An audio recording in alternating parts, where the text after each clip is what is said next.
Happy Friday, everyone, and welcome back to Cozy Horror with me, Dr. Plague.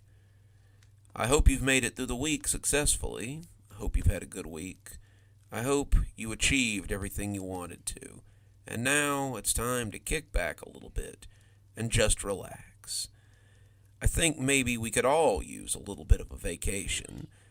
It's time to go somewhere quiet and peaceful, somewhere a little spooky, so that we can clear our heads and get a little time to ourselves. That's what today's stories are all about, a little spooky trip to find out where it is that we clear our heads and collect our thoughts. And I think I've got some pretty good stories to get you in the mood for just that. Our first story is about a strange community off in the trees, a place you could maybe see yourself for years and years to come, whether you want to be or not. So, let's take a trip to Serene Meadows. I've been looking at those lights every day since I took the job. I work overnight at one of those big warehouses. It's not an Amazon warehouse, but it's similar. They do a lot of off-brand furniture and things, and me and a couple of other guys work overnight loading trucks. It's not glamorous, but it keeps me fed and my bills paid. It's a 10 to 6 kind of gig. You bring your lunch and eat during one of your smoke breaks, but as long as the trucks are loaded by morning, the bosses don't really care.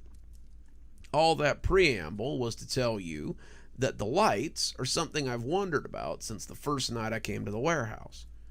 It wasn't much, just a little string of lights in the woods beyond the road, but it took my attention off the playlist I was listening to. It was beyond some trees, maybe 100 feet into the woods, but I wondered what could be back there. Was it someone's workshop?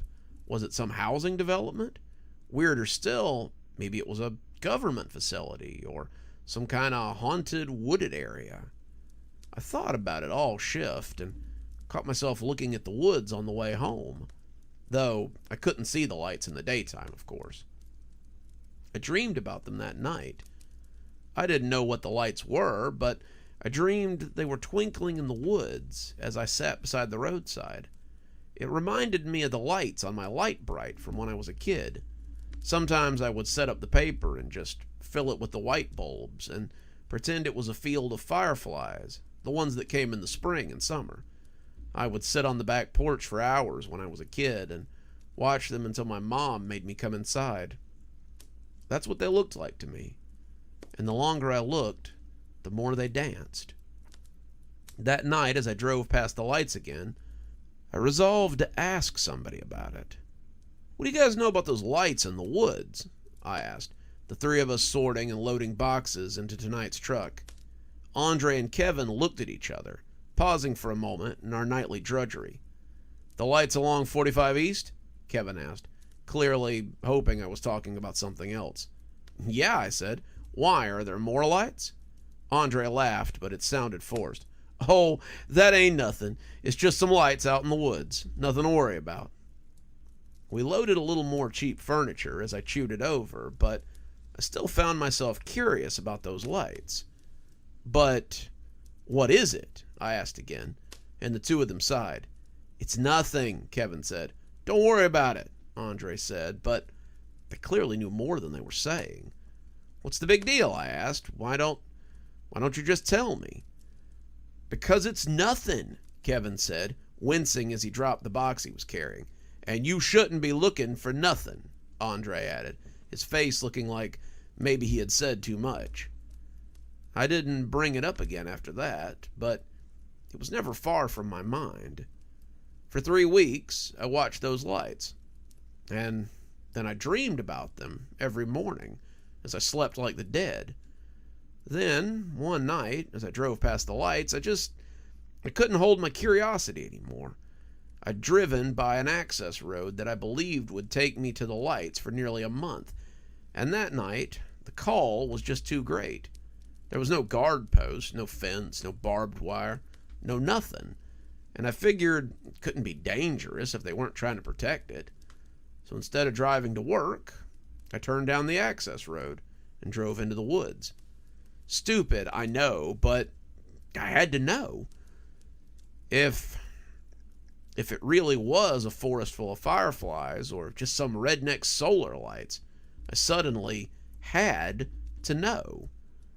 When I drove under a sign that sat high above the road, I had to back up and read it. Serene Meadows, read the sign. A charming community. I was standing in the road, trying to read it in the headlights of my car, when my phone rang. It was Andre, and I killed the engine and sat in the car as I picked it up.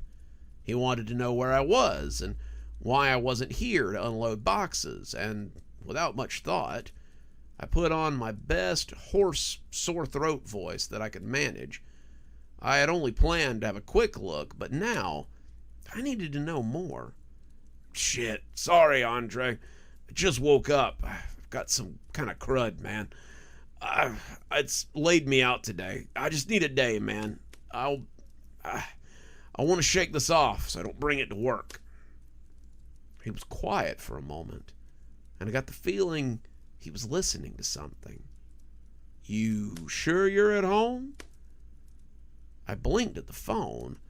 Andre had never been suspicious of anything and didn't even really want to know why we were loading trucks in a warehouse in the middle of the woods. But he sounded different today. It sounded like he was trying to catch me in a lie, and it almost made me want to come clean with him. Almost, but not quite. Course I am, I said, cobbling up a cough. I just want to go back to bed, man. I feel terrible. Okay, well, feel better. See you tomorrow night.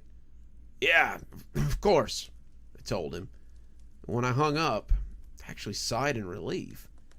It felt like I had dodged something big, or like I hadn't been caught doing something I shouldn't be doing. I could see the lights getting bigger as I drove up the cracked and unmaintained road. No more than 10 minutes later, I pulled up into a very normal-looking cul-de-sac. Each house, and there were 7, was a different color. There was a blue one, a yellow one, a purple one, a red one, a white one, a green one, and a black one. And in front of each house was a blazing streetlight. Each house was a 2-story, with a large front and backyard, and a picket fence around the front of each. They were well maintained, the concrete of the road too, and it was strange to see something like this in the middle of the woods. This was what I'd been seeing all this time. A perfect little community, not that far from the road. As I parked and walked around the neighborhood, I expected to be stopped by somebody. The lights were on in the houses, and I figured someone would come to see what I was doing here. There were no cars in the driveways, though. Not even so much as an ATV in the shed. And when I peeked in the windows of the yellow house, I saw it was as empty as can be. All of them appeared that way. The lights were on, but no one was home. It was the strangest thing, just an abandoned subdivision left in the woods. But the longer I stayed, the less alone I started to feel. There was something about the encroaching woods around the houses, the way the trees leaned in, the way the shadows moved in the underbrush.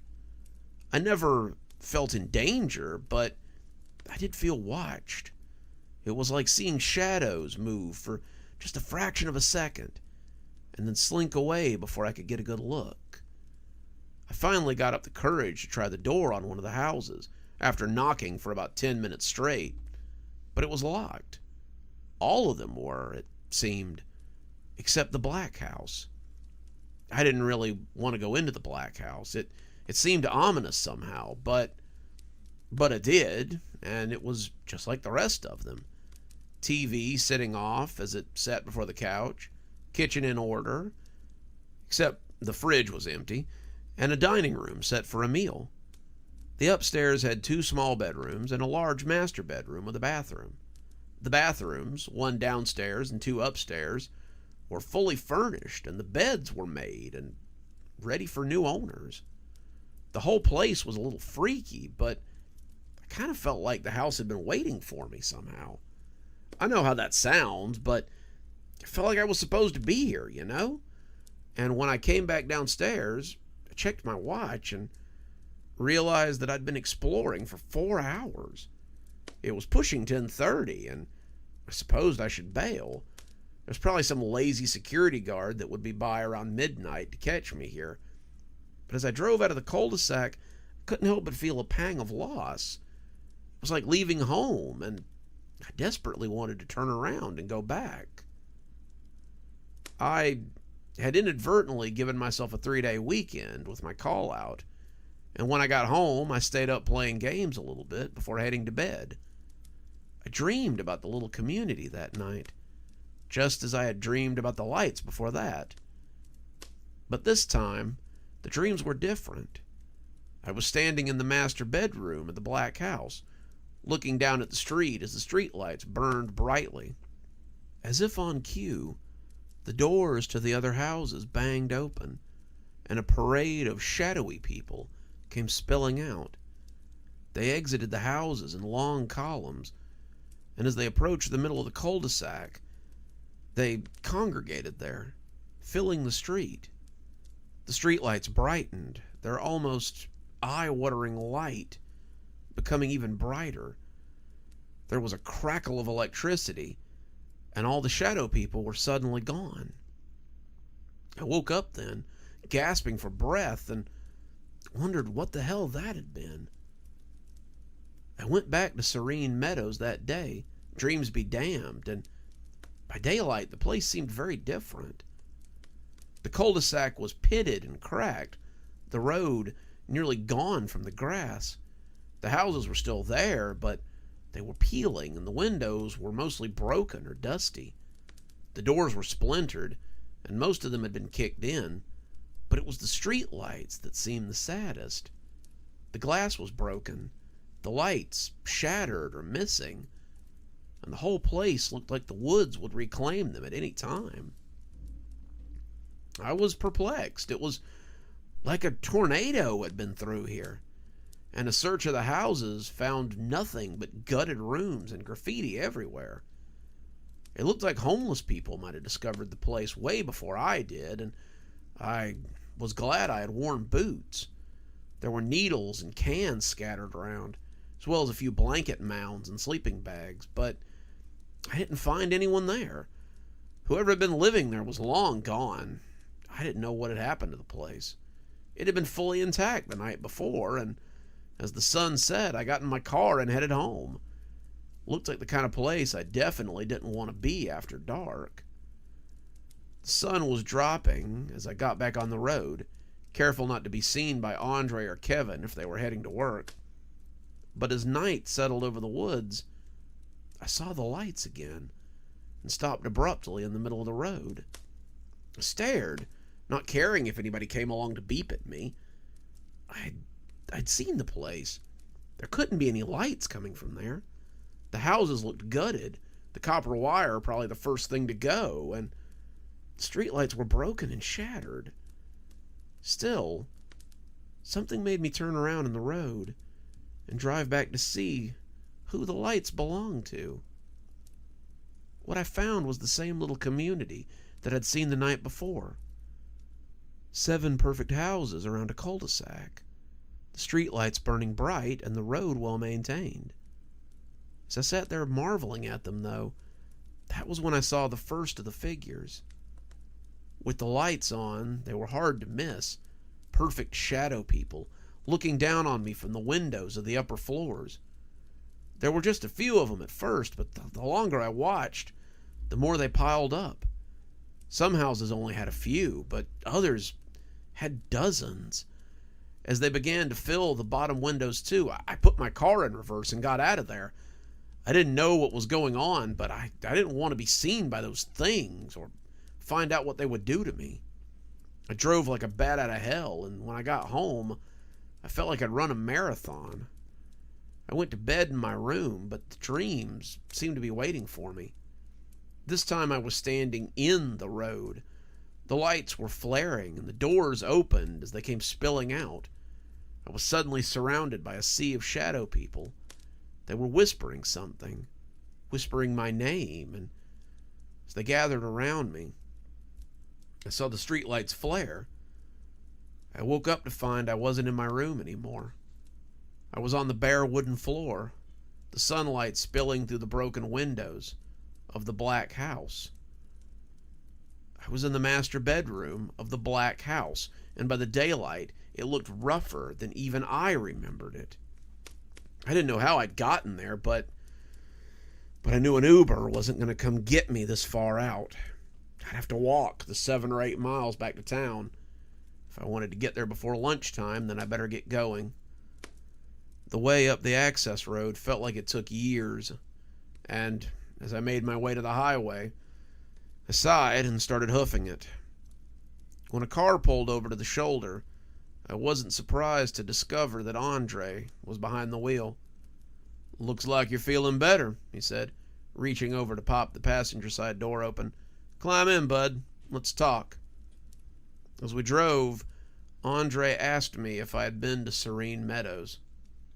I couldn't lie, not as I was walking up the side of the road, so I told him that I had been. He nodded, said that he'd been afraid of that, and pulled into the parking lot of this little diner off the interstate exit. We got a booth, ordered food, and he told me what he hadn't wanted to tell me back in the truck when we were loading boxes for the day. "I've been there too," Andre said, sipping coffee. "Everyone who sees the lights has to go have a look. I saw it, but I'm guessing you've seen more than I have. I saw this pristine little development in the woods and turned back around as quickly as I could. I didn't want to get shot. This is the South, and a fella of my ethnicity who's skulking around after dark is likely to get a bullet in the head and a how do you do later. B," he paused, sipping more coffee, "I saw the shadow people, and that sealed it for me. It was just a glance, nothing more, but that was enough for me. I've been loading trucks out there for about 5 years. Did you know that? It's decent work, and the pay's pretty good. In that time, I've seen people come and go, and usually it has something to do with those lights. Some of them just stop showing up. Some of them go crazy thinking about it. But it's like a drug when you get right down to it. You stop it for good, you stop giving it your attention, and eventually you kick it. That's how it was for Kevin, and that's how it'll be for you, too." I choked on my coffee. "Kevin's seen this, too?" Andre nodded. "Yep. He and I had a similar talk. Saw him walking up the roadside one morning after calling out from work. Asked him if he'd been to Serene Meadows, and he told me he'd been exploring, just like you." Did he wake up there after the dreams?" I asked. And Andre nodded again. "He didn't know how, but he woke up in one of those houses. Said he had dreamed about the shadow people. The house, as I think you know, only appears at night. By day, they just look like trash houses, but at night, it's the best little community in the woods. They look comfy at night, but I'll warn you flatly not to spend time there. I've known more than a few people who gave in to its call and simply disappeared altogether. One of them, a guy named Russell, told me he was living in the yellow house, the very same one Kevin woke up in." I looked at him shocked. "He was living there? It's a squatter's shack. Why would he do that?" Andre shrugged. He said that if he was going to keep waking up there, then he might as well start staying there. He was tired of the walk of shame afterward, and Andre shook his head, trying to find the best way to tell it.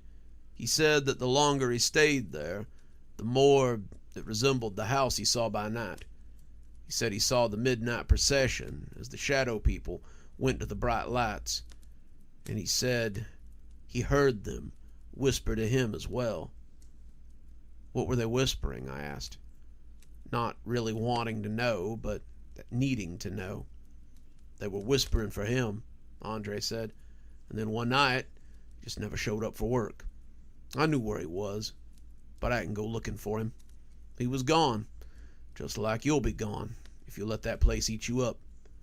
Do yourself a favor and leave it alone. Drink yourself to sleep tonight. Take a sleeping pill if you don't like to drink, but try not to think about that place. If you wake up there, just leave as fast as you can and call me. I'll come get you. If not me, Kevin will. If you can't do that, just come stay at my place for a few nights. I'll watch over you, like I did for Kevin, and we'll get you through this. You seem like a nice kid, but if you persist with this, then it will eat you up. Believe it. I agreed to crash at Andre's for a few nights, but I can't stop wondering where I'll wake up tomorrow morning. Even though it scares me, I can't stop thinking about that little community in the woods. What happened there to make it like this? What darkness lurks through there that makes even the homeless and the desperate leave it be? Most of all, I wonder if those shadow people are the people who tried to stay and were never seen again. As curious as I am, I hope I never find out. Knowing might be a great way to join that congregation one fateful night. Sometimes you truly find your peace in the strangest of places. Coming up next, we have a story about a favorite park. A park where the storyteller discovers someone a little outside the ordinary. A little dangerous, perhaps. So let's hear about the night I met Soap Sally. The storm was one of epic proportions. It closed the schools for 3 weeks, right up until Christmas break. 4 days before Christmas. That was when I met her. Better not stay out too late or Soap Sally'll get ya.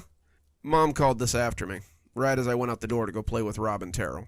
I rolled my eyes, slipping on my mittens as I grabbed my sled from behind the door. Sure, Mom, I'll be sure to watch out for Soap Sally. That was always what my mom told me. Her little attempt to scare me when I was a kid, I think. When I was younger, 4 or 5 maybe, Mom would use it to make sure I was inside before the street lights came on. I remember the first time she ever said it to me, the moment ingrained in my brain forever. I was heading out to play in the sandbox in the front yard, something Dad had spent all day building on his day off, and she had offhandedly told me to make sure I was in before the street lights came on, or Soap Sally would take me away. I had stopped, little pail and shovel in my hand, and asked her who Soap Sally was. My mother just shrugged and said it was something her mother had always said, and the two of us had used it as our kind of personal joke from then on. Better get the groceries in before dark, Mom would say. Soap Sally might get you. Better hurry up and take the trash out, Mom would say. I think I hear Soap Sally prowling around. We'd done it for so long, it was just kind of normal. But I wasn't a baby anymore. I was 12, and I knew Soap Sally was just a boogeyman that adults used to scare kids. She was no more real than the Wampus Cat, another of my mother's colorful stories, and I put it out of my mind as I ran to join the others. Terrell had told us that his brother had told him about a big hill near Basker's Pond. It's so steep that when you come down it, you almost fly, he said. So I trudged through the fresh powder, over the streets that no longer looked like streets at all, and made my way towards the edge of town. My hometown isn't very big, one of those 2 stoplights and a gas station kind of places you always drive through on your way somewhere else. There were maybe 20 kids my age in town, and our whole school could have probably fit in your graduating class. We knew we were living in a podunk town in the Georgia hills, and most of us dreamed about getting out after high school and doing anything but staying here. For some of us, that dream was actually realized. For others, the cemetery was all we had to look forward to. I met Terrell near Basker's Field, a small little picnic area that butted up against Basker's Pond. The pond wasn't huge, but it was a great place to swim and fish in the summertime, and just, kind of enjoy yourself. Today, however, it was a winter wonderland of fresh snow and chilling wind. Tera was bundled up to the eyebrows in a thick ski jacket, and his snow pants had little rolls in them that made him look a little like the Michelin Man. He, too, was clutching a battered old sled, and when he spoke, I could see the air puffing from his mouth, even under his hood. "'Bout time. Where's Rob?" That was when we heard a loud yell from up the road, and Rob came running with a banana-yellow disc under his arm. He was wearing a matching ski suit and a pair of thick snow boots that seemed to be the only thing he wore that wasn't yellow. His voice cut through the sound of the wind like a foghorn, and I wondered if we were the only people in town not inside right now. It was a little spooky, even in the middle of the day. "Took you long enough," Terrell said. "Are you ready to sled?" "If this hill is half as cool as you say it is, T, then I'm ready to sled till midnight," Rob said excitedly. With that, we set off. We had all seen the hill in question. Overlook Crest was the place to spread your blanket on the 4th of July to watch the fireworks, or to picnic on, or to just sit and watch the boats as they went out there fishing during the warm months. It offered a great view of the water, and as we trudged up it, the hill felt twice as steep as usual. The snow made it slippery, and the three of us were laughing and pushing as we reached the top.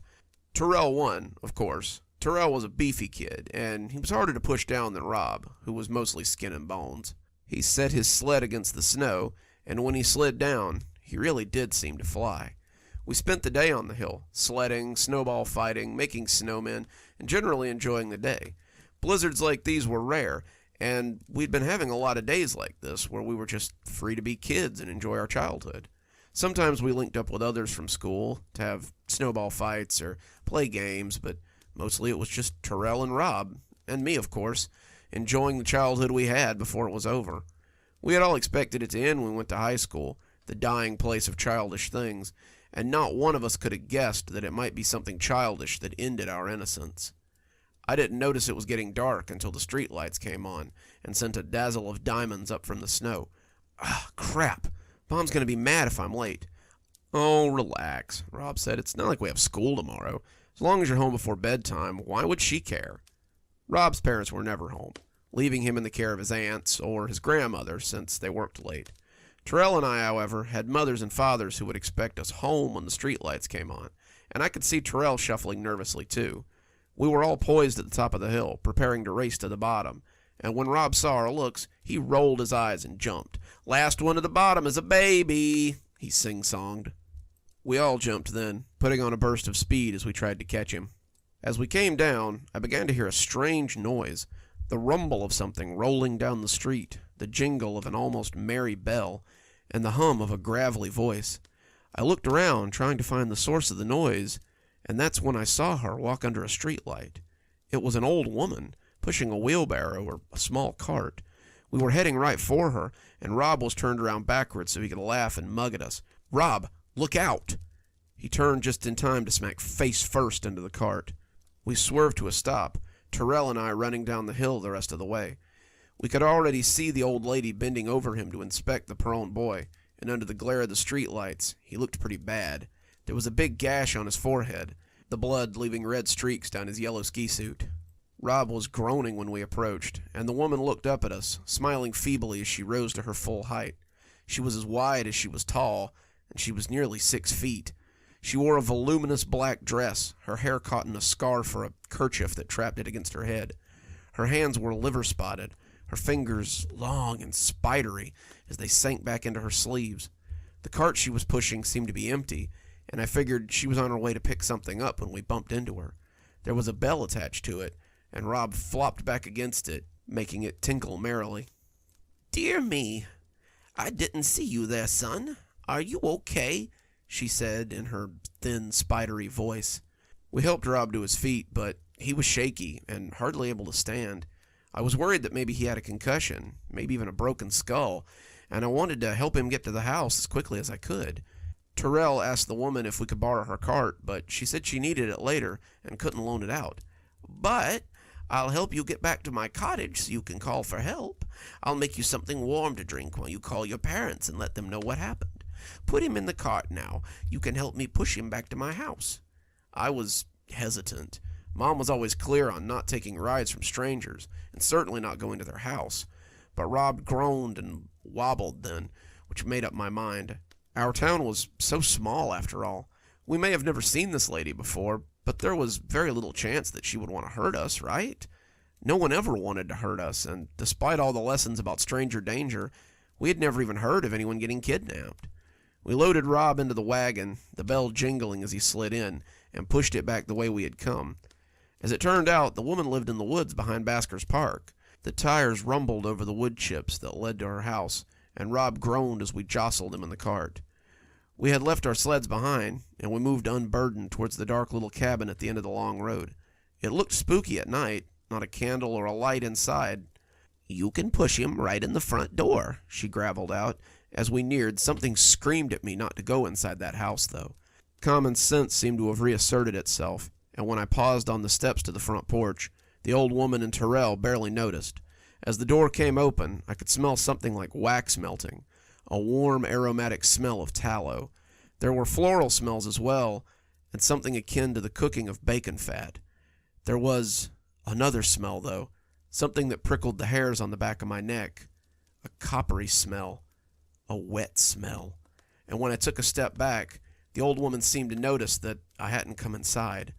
She turned in the doorway, and we made eye contact for a few seconds before she asked why I wasn't coming in. I just remembered that I thought of something, anything, and landed on a flimsy lie. My dad, he's coming to pick us up, and if he gets there and we're gone, he'll be worried. I probably need to... I turned to go back down the cedar path, but suddenly her hand was around my wrist. I felt my breath catch as I looked down at those long, spidery fingers. The bones creaked beneath her skin, and the flesh around them was so thin that I imagined I could see them through the pale wrapper. As firm as her grip was, her skin was waxy and slick. It reminded me of nothing so much as candle wax, heated tallow, and when I looked into her face, I could see nothing human there. Her face looked like an exceptionally well-crafted mask, a mask made of human skin. "Come inside," she whispered, and I could see that her mask bore too much makeup. She had really caked it on, and it made her look almost clownish. Whoever had applied it roughly. Her eyes were like black pits beneath all that dark eyeshadow. I whispered, my tongue now dry as it battered against my chapped lips. "I just need to tell my dad where Your father can't help you now," she breathed, grinning with her mouth full of gravestone teeth. "Don't worry. You'll see him very soon." She yanked my arm then, and I saw my one chance to escape. I pulled back hard, nearly toppling her from the porch, my arms slipping out of her greasy grip. I was running flat out as she cawed angrily behind me. I didn't stop running until I reached my house. My mom was waiting for me on the porch, looking angry as I came running up. She asked what I thought I was doing out so late. She asked if I meant to meet Soap Sally, as she always joked about. She asked me if I intended to freeze to death out in the snow. All those questions went unanswered. All her anger disappeared as I wrapped my arms around her and told her that some old lady had taken Terrell and Rob. She called the police, but seemed angry when she hung up. She told me that they must have thought she was someone pulling a prank. They told her that they would get right on that, and the next time Soap Sally came after her to make sure there was less than a foot of snow on the ground. She sent me to bed, but my dreams were full of the old woman and her deep, pitiless eyes. In my dreams, she got me. In my dreams, she cackled as she peeled my skin. I woke up the next day to hear Mom on the phone with Terrell's mom. "He came home in a state last night. Said some lady had Terrell, just like I told you last night. Didn't you find anything? I'll ask him once he gets up. If he comes home, let me know, please." She hung up the phone and came to talk to me. The police came by later that day to question me. I guess they were taking the disappearance of 2 children a little more seriously now. I told them exactly what I had told my mom. Rob had hit his head, and the old lady had offered to help us. We put him in the cart and pushed him to her house. I got spooked and tried to run, but she grabbed me. I got free and ran to the house. I told my mom what had happened, and she called the police, but they didn't believe her. It seemed like they were interested in this house now and asked me to take them there. I gave them directions, but I refused to go anywhere near that place. They came back later and told me that the house appeared to have been abandoned for years and asked me if I was sure. I told them I was, and they said all they had found was a bit of dried blood and a black dress that might fit a horse. They didn't believe me, that much was apparent, but they believed me after the soap arrived. I woke up one morning about a week after Rob and Terrell disappeared and walked downstairs to the smell of breakfast. Mom was making flapjacks and bacon, and the smell turned my stomach a little as the familiar odors assaulted my nose. To this day, the smell of hot fat makes me want to puke, and the smell of it always takes me back to that house and that day. "Sweetie, could you bring the milk in off the front porch?" I looked outside. "Snow's 3 feet deep, Mom. I doubt the milkman ran today." "Well, I heard someone on the porch a few minutes ago. They left something and didn't knock. See if it's the milk before it freezes, please." Sitting on the mat was a small wicker basket. Sitting on a bed of black cloth were square packages wrapped in wax paper. I felt my breath hitch as I saw the cloth, but tried to shake it off. What didn't remind me of the old woman in the woods these days? I reached down to pick up the package and felt the semi-solid brick of soap as it smooshed a little between my fingers. I unwrapped it, not sure who would leave soap on the doorstep, and that's when I saw the note. It was under the soap, written in a long, spidery hand, and the words sent a shudder through me that the winter chill couldn't top. "See you soon." I felt the soap slip from my numb fingers. When it hit the boards, I looked down and saw something that pushed a scream up my throat. It was a bone. A finger bone. The police told my dad that it was Rob's finger bone, but they found trace evidence of Terrell's bones in the other bar of soap.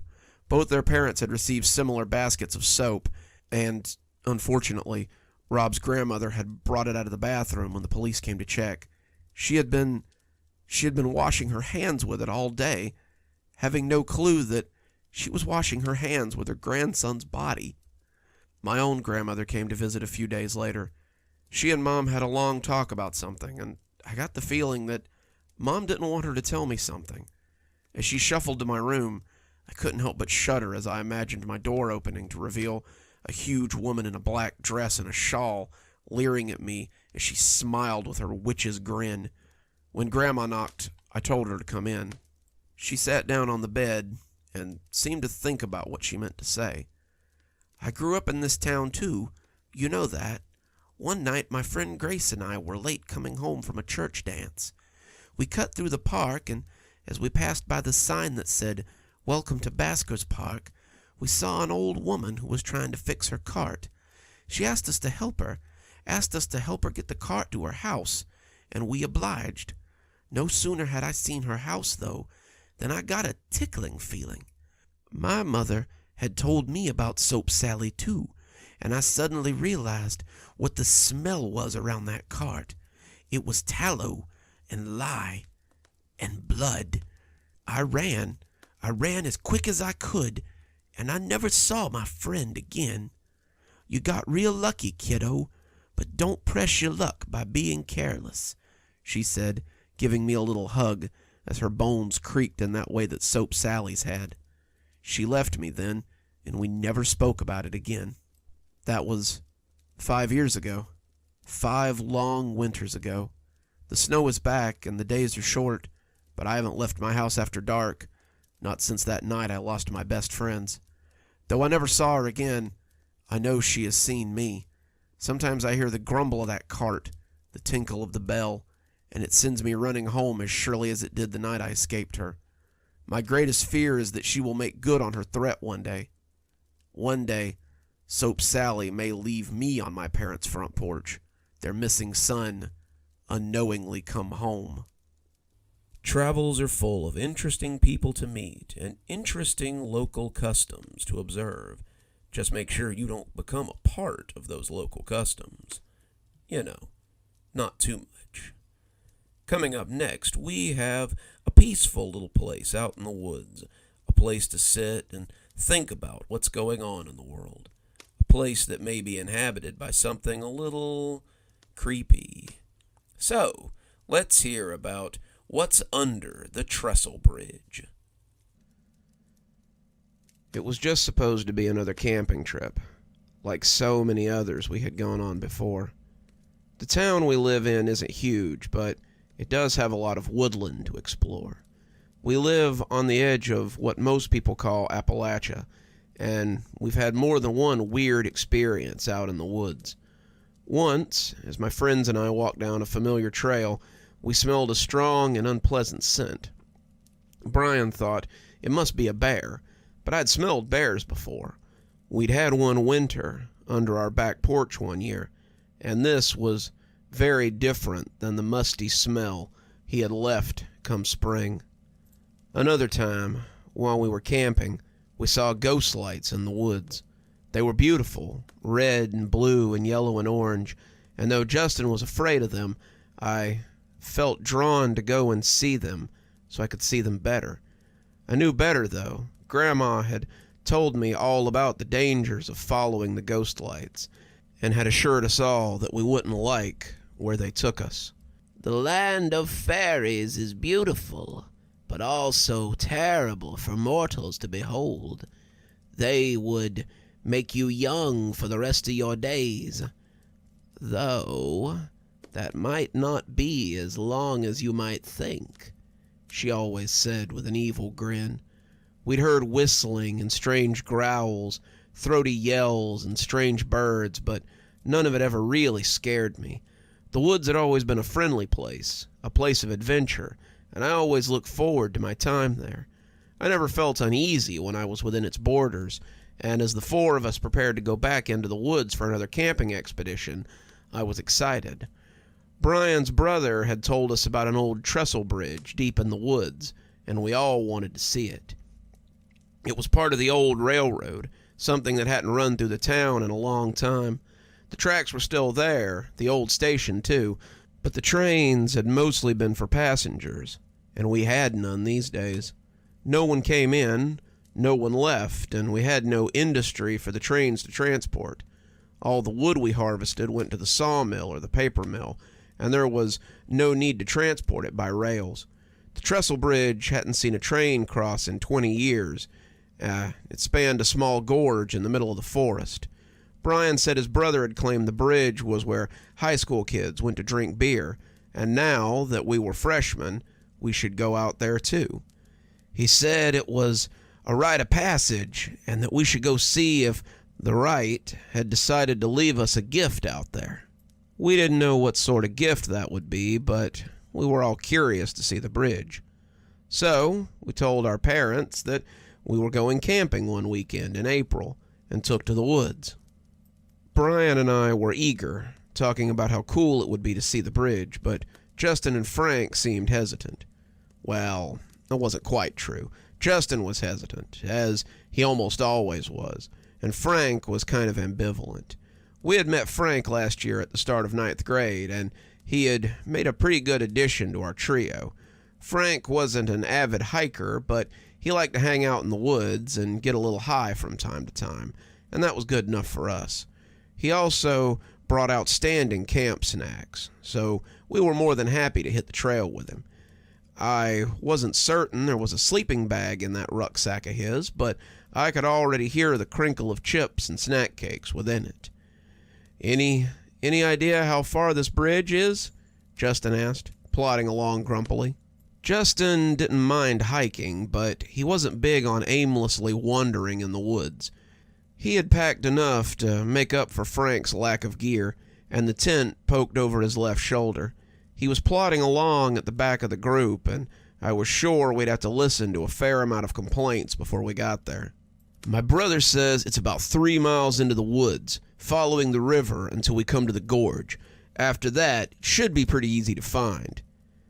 And if your brother's playing a trick on us, if he's just, messing with us, and we walked for 3 hours into the woods for nothing? Brian rolled his eyes. Then we have a fun little adventure to talk about when we go to college, don't we? Justin grumbled about having to walk 3 miles into the woods, but he couldn't have picked a better day for it. The weather was perfect, a slight breeze keeping the early summer heat at bay. The clouds overhead looked a little wet, but they were nowhere close.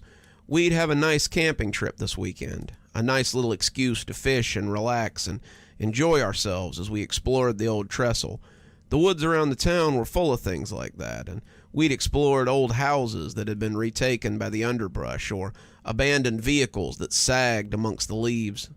When we were in the 7th grade, we even found an old concrete culvert out there that led into an underground cave that looked a little spooky in the light of our flashlights.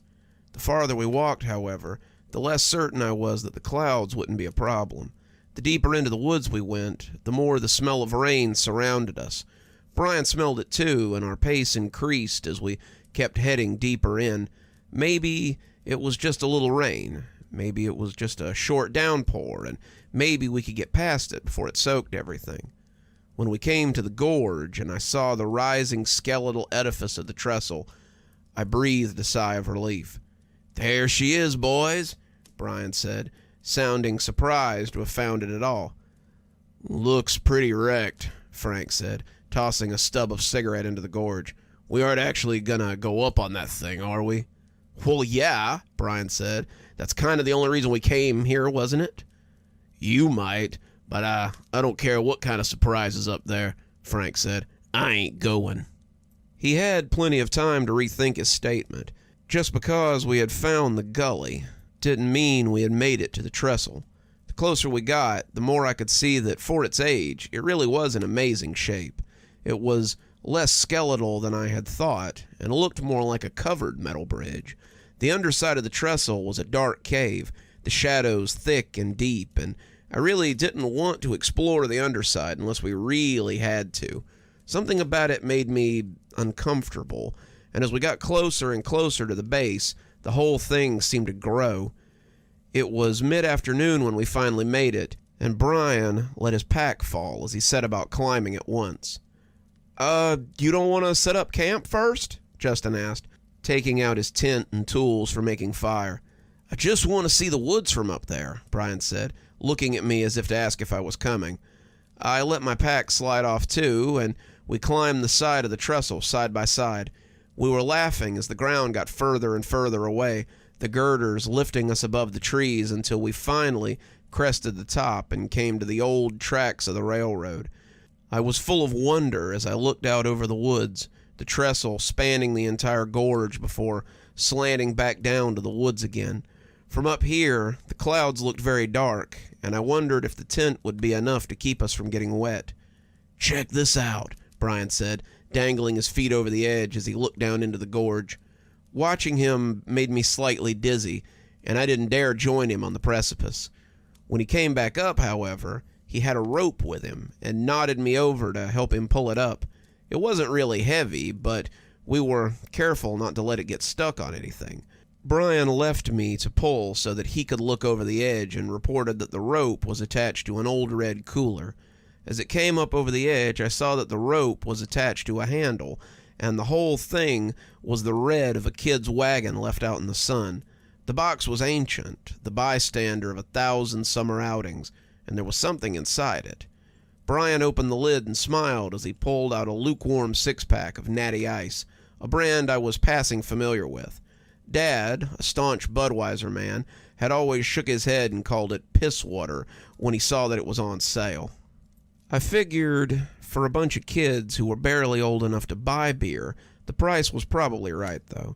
I assumed that Brian's brother had put it here. He had told us where to find the trestle bridge, after all, and as Brian fished the note out from under them, my suspicion was confirmed. "Brian, this is a place where high schoolers have come to drink and hang out for generations. Our own mom and dad sat on this bridge and drank when they were in high school, and now it's your turn. I spotted you a sixer this time, but you'll have to bring your own next time. If you ever have extra, leave them in this cooler and then tuck the cooler under the trestle bridge. Also, don't go under the bridge. We think there might be a bear under there. Kevin." The thought of a bear so close to our campsite kind of scared me, but Brian brushed it off. "He's probably just messing with us. Want one?" he asked, popping the top as he offered me one. I hesitated. I'd never drank before, but I figured just one couldn't kill me. It was warm and tasted terrible, but it wasn't the worst thing I'd ever had. Brian drank his quick, laughing as he threw the can into the gorge far below. We watched it spiraling down, spilling the last few remaining drops before it clinked weakly at the bottom. As if in answer, there was a distant rumble of thunder, and from our vantage point, we saw the lightning crack in the distance. We were on a big metal structure with lightning coming in quick and rain already pattering lightly around us. "We better go," I said, Brian looking at the lightning as it rumbled again. He nodded, and we decided to run down the tracks rather than try to scale back down. It would mean doubling back, but it wouldn't be a long trip, and the thought of juggling the rest of the beers and trying to climb down sounded nuts.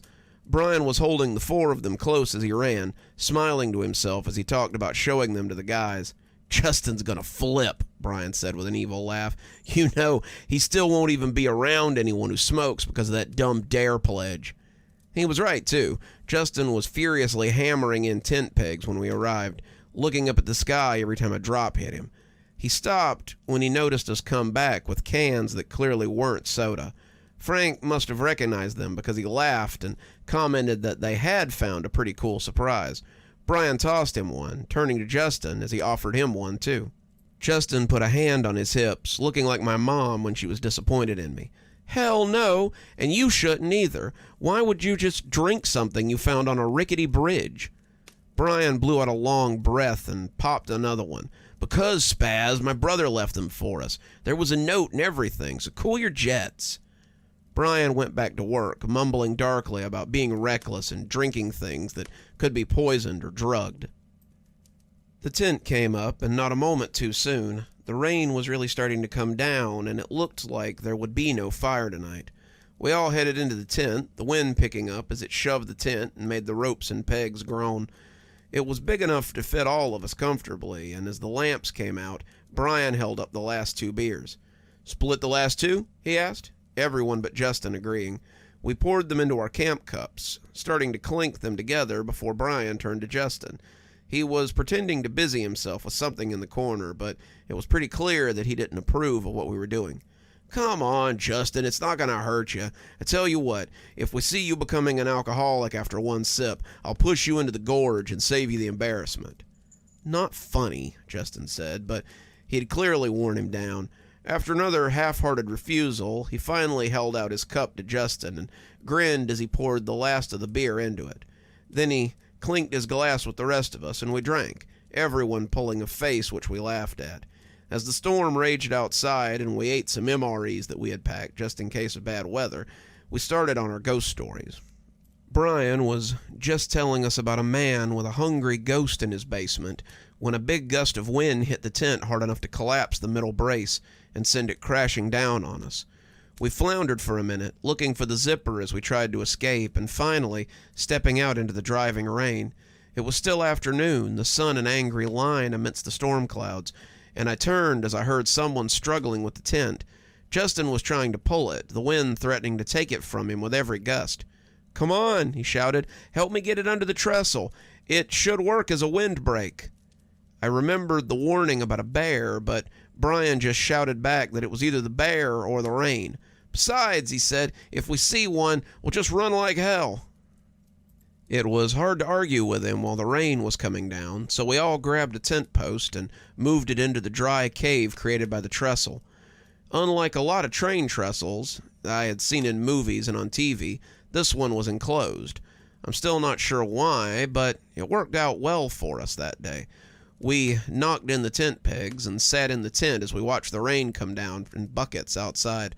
Our stuff had gotten a little wet, but we hadn't brought anything that couldn't take a little water. As the light gave way to dark, we started breaking out the lanterns and cards, settling in for the night as we listened to the rain. As I lay there watching Justin and Brian play their 4th or 5th game of Magic the Gathering, I started hearing something besides the rain.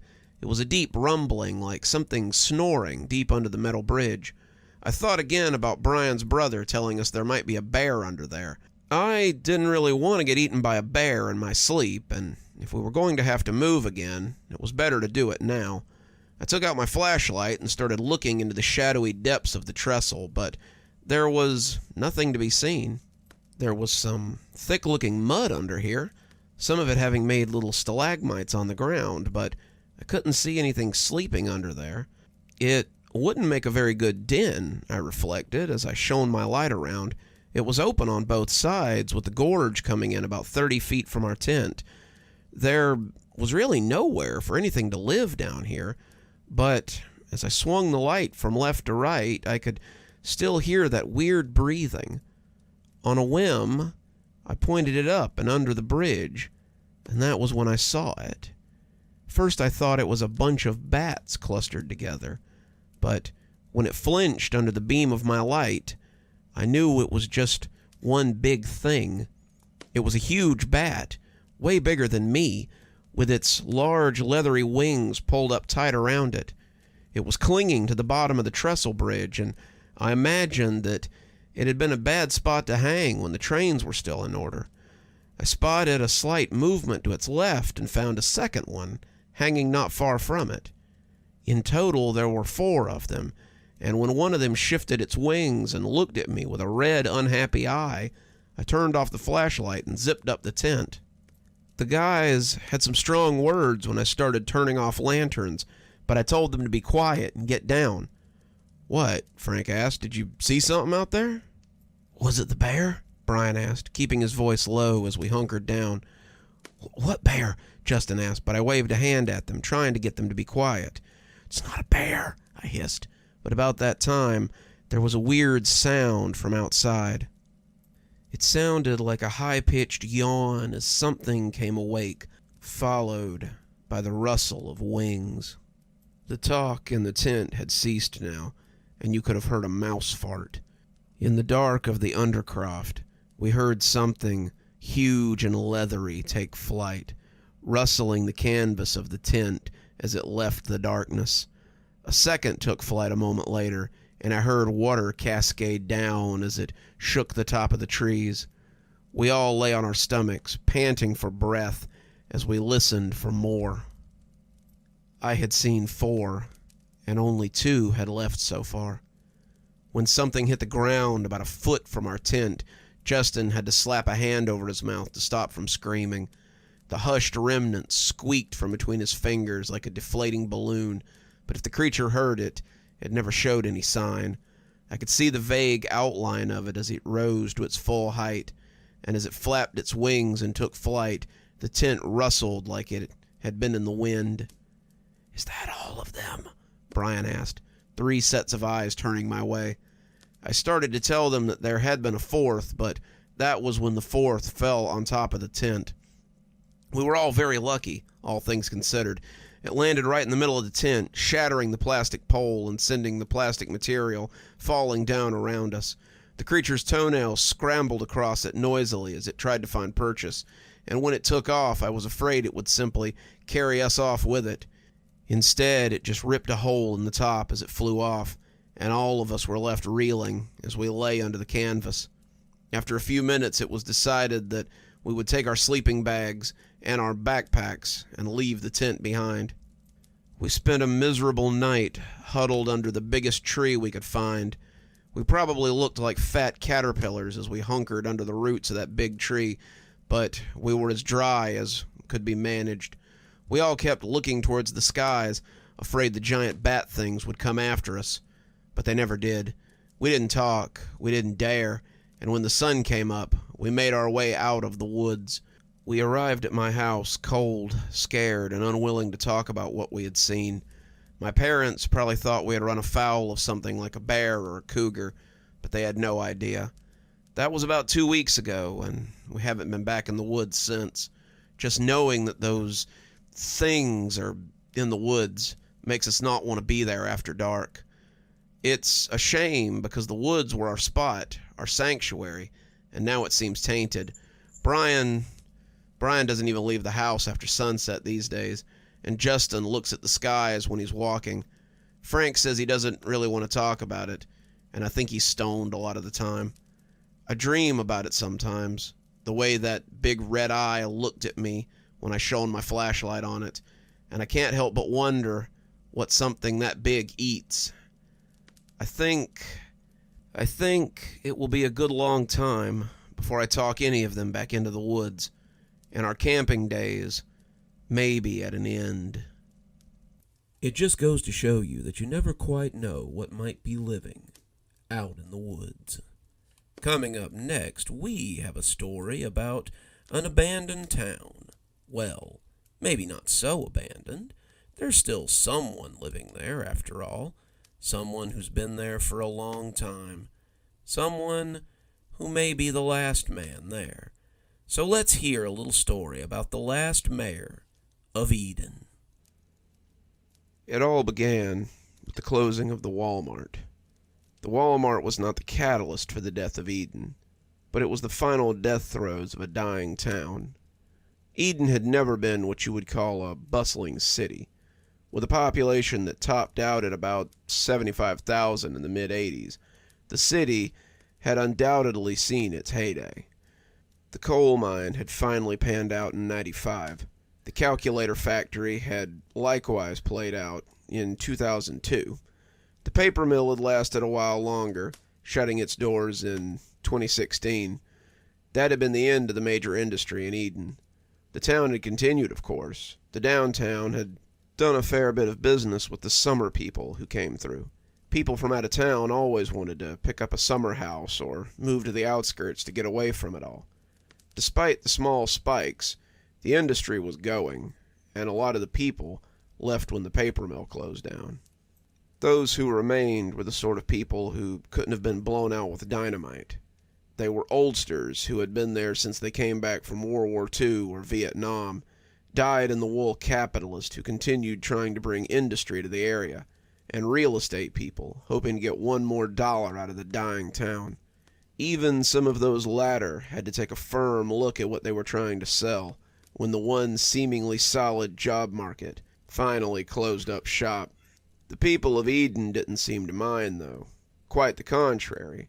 They were glad the last corporate giant was gone from the area.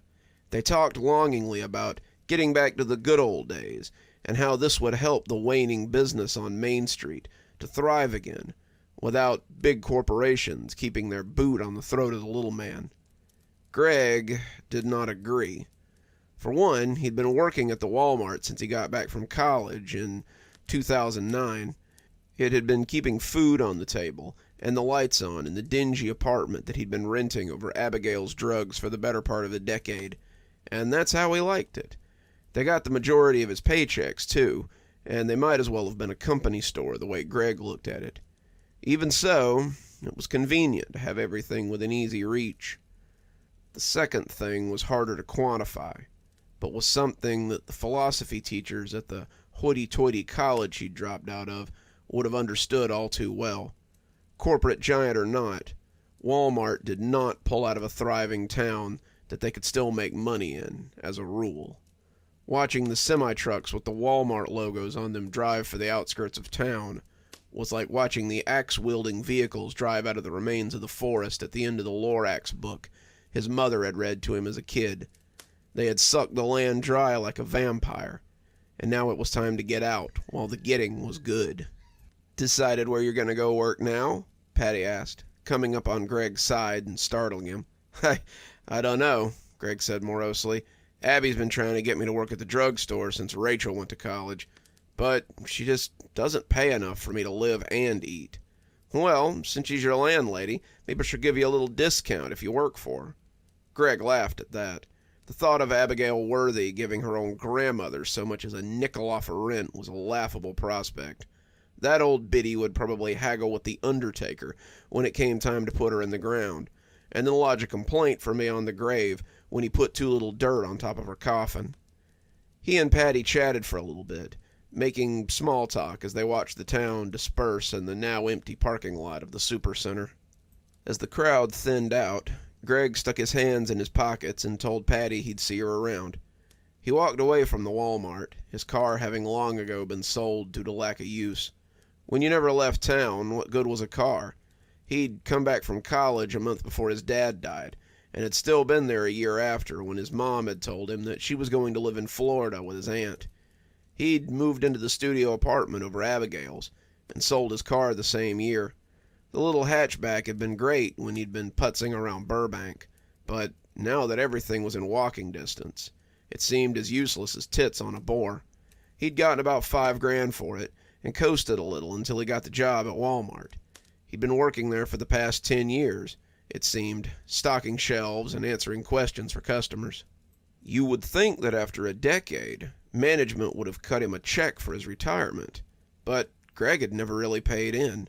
He always said he was gonna every year when the papers came around, but he just never got around to it.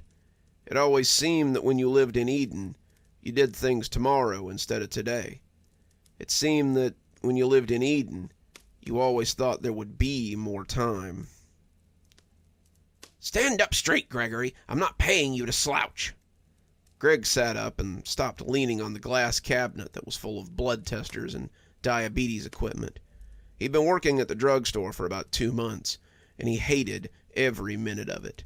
To his surprise, Abigail had indeed offered him a discount on rent, but only if he would work for the 14 hours a day that the shop was open.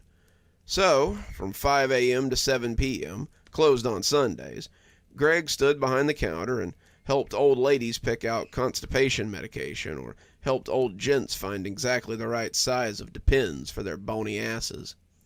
It wasn't glamorous work, but it paid his rent and kept a bit of food on the table. Aside from selling drugstore things, the widow Abigail also sold a little bit of gas station food that was just affordable enough for Greg to avoid malnutrition. He had asked her once about an employee discount, and it was the hardest he had ever seen the old biddy laugh in her life. When the bell rang over the door, Greg looked up and smiled when he saw Patty coming in. Patty had been coming by the drugstore more and more often now that she knew Greg worked there, and she was a nice distraction from the monotony of his job. She had gotten a job down at the Quick Lube on Main Street, and it seemed that her hands were always caked in grease no matter how many times she washed them, her nail beds oily with the sweat of her labor. Abby glowered at the young woman as she came in, but she wasn't about to turn away a customer, even if most of her fare was to come and flirt with their only employee. Greg was not unaware of Patty's flirtation, but she really wasn't his type. Not that Greg had any right to be picky. He liked her all right. She was a good friend, but the thought of laying in bed with her in the way he had lain with some of the girls that he'd gone to college with made his skin crawl. His mother had always said, "Don't take anyone to bed in Eden, 'cause you're likely related to them," and he supposed it was something that had always resonated with him. "Did you get any of that lava soap I ordered?" Patty asked, and Greg reached under the counter and pulled out a brown bag with 3 bars of the funky orange soap inside. "I gave you the buy 2, get 1 free discount," Greg stage whispered, as he cast a suspicious eye over to the widow. "So generous," Patty said, pretending to blush. "Let me make it up to you after work and take you out for a slice of pizza." "Can't," Greg said somberly. "I'm doing inventory tonight. I'll probably be here till after midnight." Patty looked disappointed, but rebounded quickly. "Some other time, then?" "For sure," Greg said, and Patty paid for her soap and left with a little wave over her shoulder. "I don't know why you keep stringing that girl along, Gregory," Abby said as the door closed behind her. "She's the best thing you're likely to find in a dying town like Eden anyway," setting the barb like she always did. "My mom always said never take anyone to bed from Eden," Gregory said as the widow swept her way around the aisles, "because there was a pretty good chance you were related." "I'm not sure anyone in town would reproduce if they took your mother's maxim to heart," the widow said solemnly, going into the back to do some other sort of busy work. Greg let slip some of the words that his mother or the widow would have swatted him for if they'd been within earshot. He'd been going to Gino's to get his usual BLT and tomato soup, and the chicken noodle soup that the widow loved so much, for the last 2 months, and it had become a part of his daily routine. Miss Abigail had become fond of the soup since taking to her bed, and she didn't seem to complain as much when she had a bowl of it to hand. She'd been sick for about 2 months, and the doctor seemed to think that she might be for the rest of her life. It wasn't cancer or any of those trendy diseases that usually killed people. Nothing so grand as all that. The widow was suffering from regular old pneumonia, and it seemed like it was there to stay. He had come down to Gino's to get their lunch, only to find a close sign on the door, and the windows dark and uninviting. "They left town last night," said a familiar voice, and Greg jumped as Patty startled him again. "He was just open yesterday," Greg complained. "The least he could have done was told somebody." Patty laughed at that. "Greg, I think you were the only one in town that didn't know that Gino's was closing. He was serving you, me, and your boss, and that was it. Everyone else is either too broke to eat there or already gone." Greg looked around and seemed to notice that Main Street was looking a little emptier than it usually did. There were more empty businesses than open ones these days, something that had started happening about the time the Walmart closed a year and a half ago. People had expected it to breathe new life into the town, but really it just stopped a lot of summer people from coming at all, and led to a lot of the businessmen that had been planning things in Eden to pull up stakes and leave town too.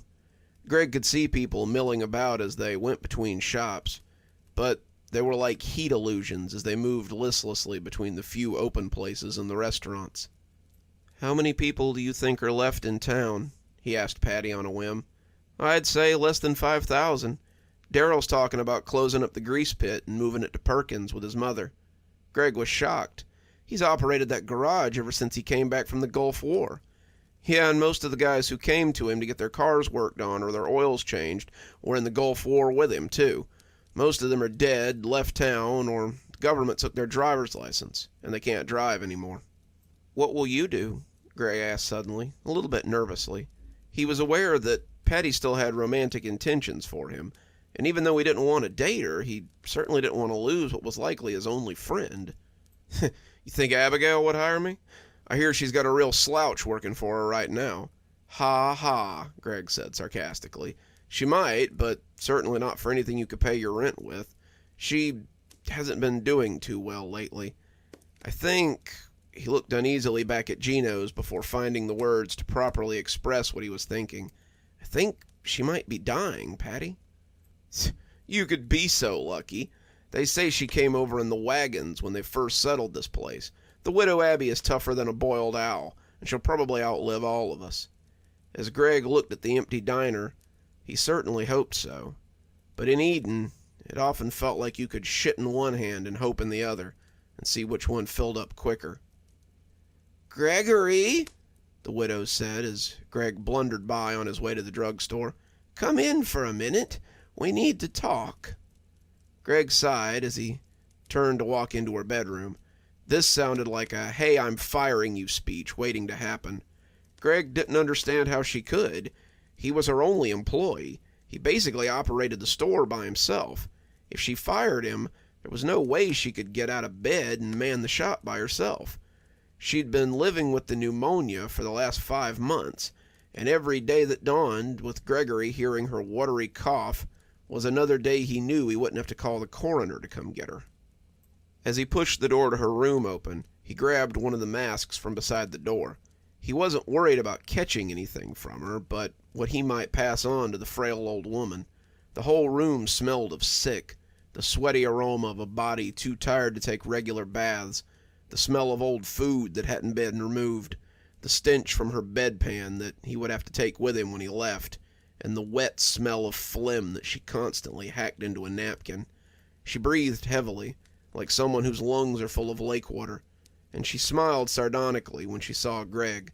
"You aren't quite as handsome as the young man I always pictured coming to take care of me after I outlived my husband, but I'm still glad to have you, Gregory." He smiled as he took her hand, holding it gently. "If you're well enough to be sarcastic, then I could really use your help downstairs," he said, enjoying their daily fencing matches. "I'm afraid there won't be anything to open for much longer, son. I just don't have the strength to go down those stairs anymore, and I fear it won't be long before I go to meet my first husband again." She coughed wetly into a napkin as she spoke, and Greg had the good manners not to snatch away his hand. "It sounds an awful lot like you're firing me," Greg said gently. "I suppose I am," she said, "but gently, I hope." "If you're firing me, it might be hard for me to pay you rent, and then I'm not sure how you'd pay the taxes on this place." "That could be difficult," she amended, "but so is coming after a corpse for debt." "How about this?" Greg said. "I'll run the drugstore and manage the accounts so you can keep paying for your medicine if you let me live here and take care of you. Then, when you're gone, you can fire me. How about that?" She laughed, the sound coming out fractured like ice on the cusp of breaking. "You? How could you possibly run the shop and balance the books and order enough product to keep up with the clientele?" "Well, I've been doing a pretty good job for the last 9 months, so I figure I'll just keep doing it until..." He stopped himself from saying it, realizing he'd become fond of the old woman in the time he'd been taking care of her. "Until you get better." She chuckled wetly, sounding like a frog, and looked up at him with her big wet eyes. "You're a good man, Gregory Boyle, no matter what your mother always said about you." "Keep talking like that," he said, rising up as the sun began to cresp the little window, "and I'll make you come downstairs and do some work." "Thanks, come again." The old man smiled toothlessly at Patty as she showed him out. She'd agreed to work at the drugstore after her parents had left their house to her. It's only until they sell it, but they said it was nice to have someone looking after it. Greg had agreed that it sounded pretty cool, but he doubted her parents would ever manage to sell the place. The last realtor had left town 6 months ago, and no one new had bought so much as a cup of dirt from Eden since then.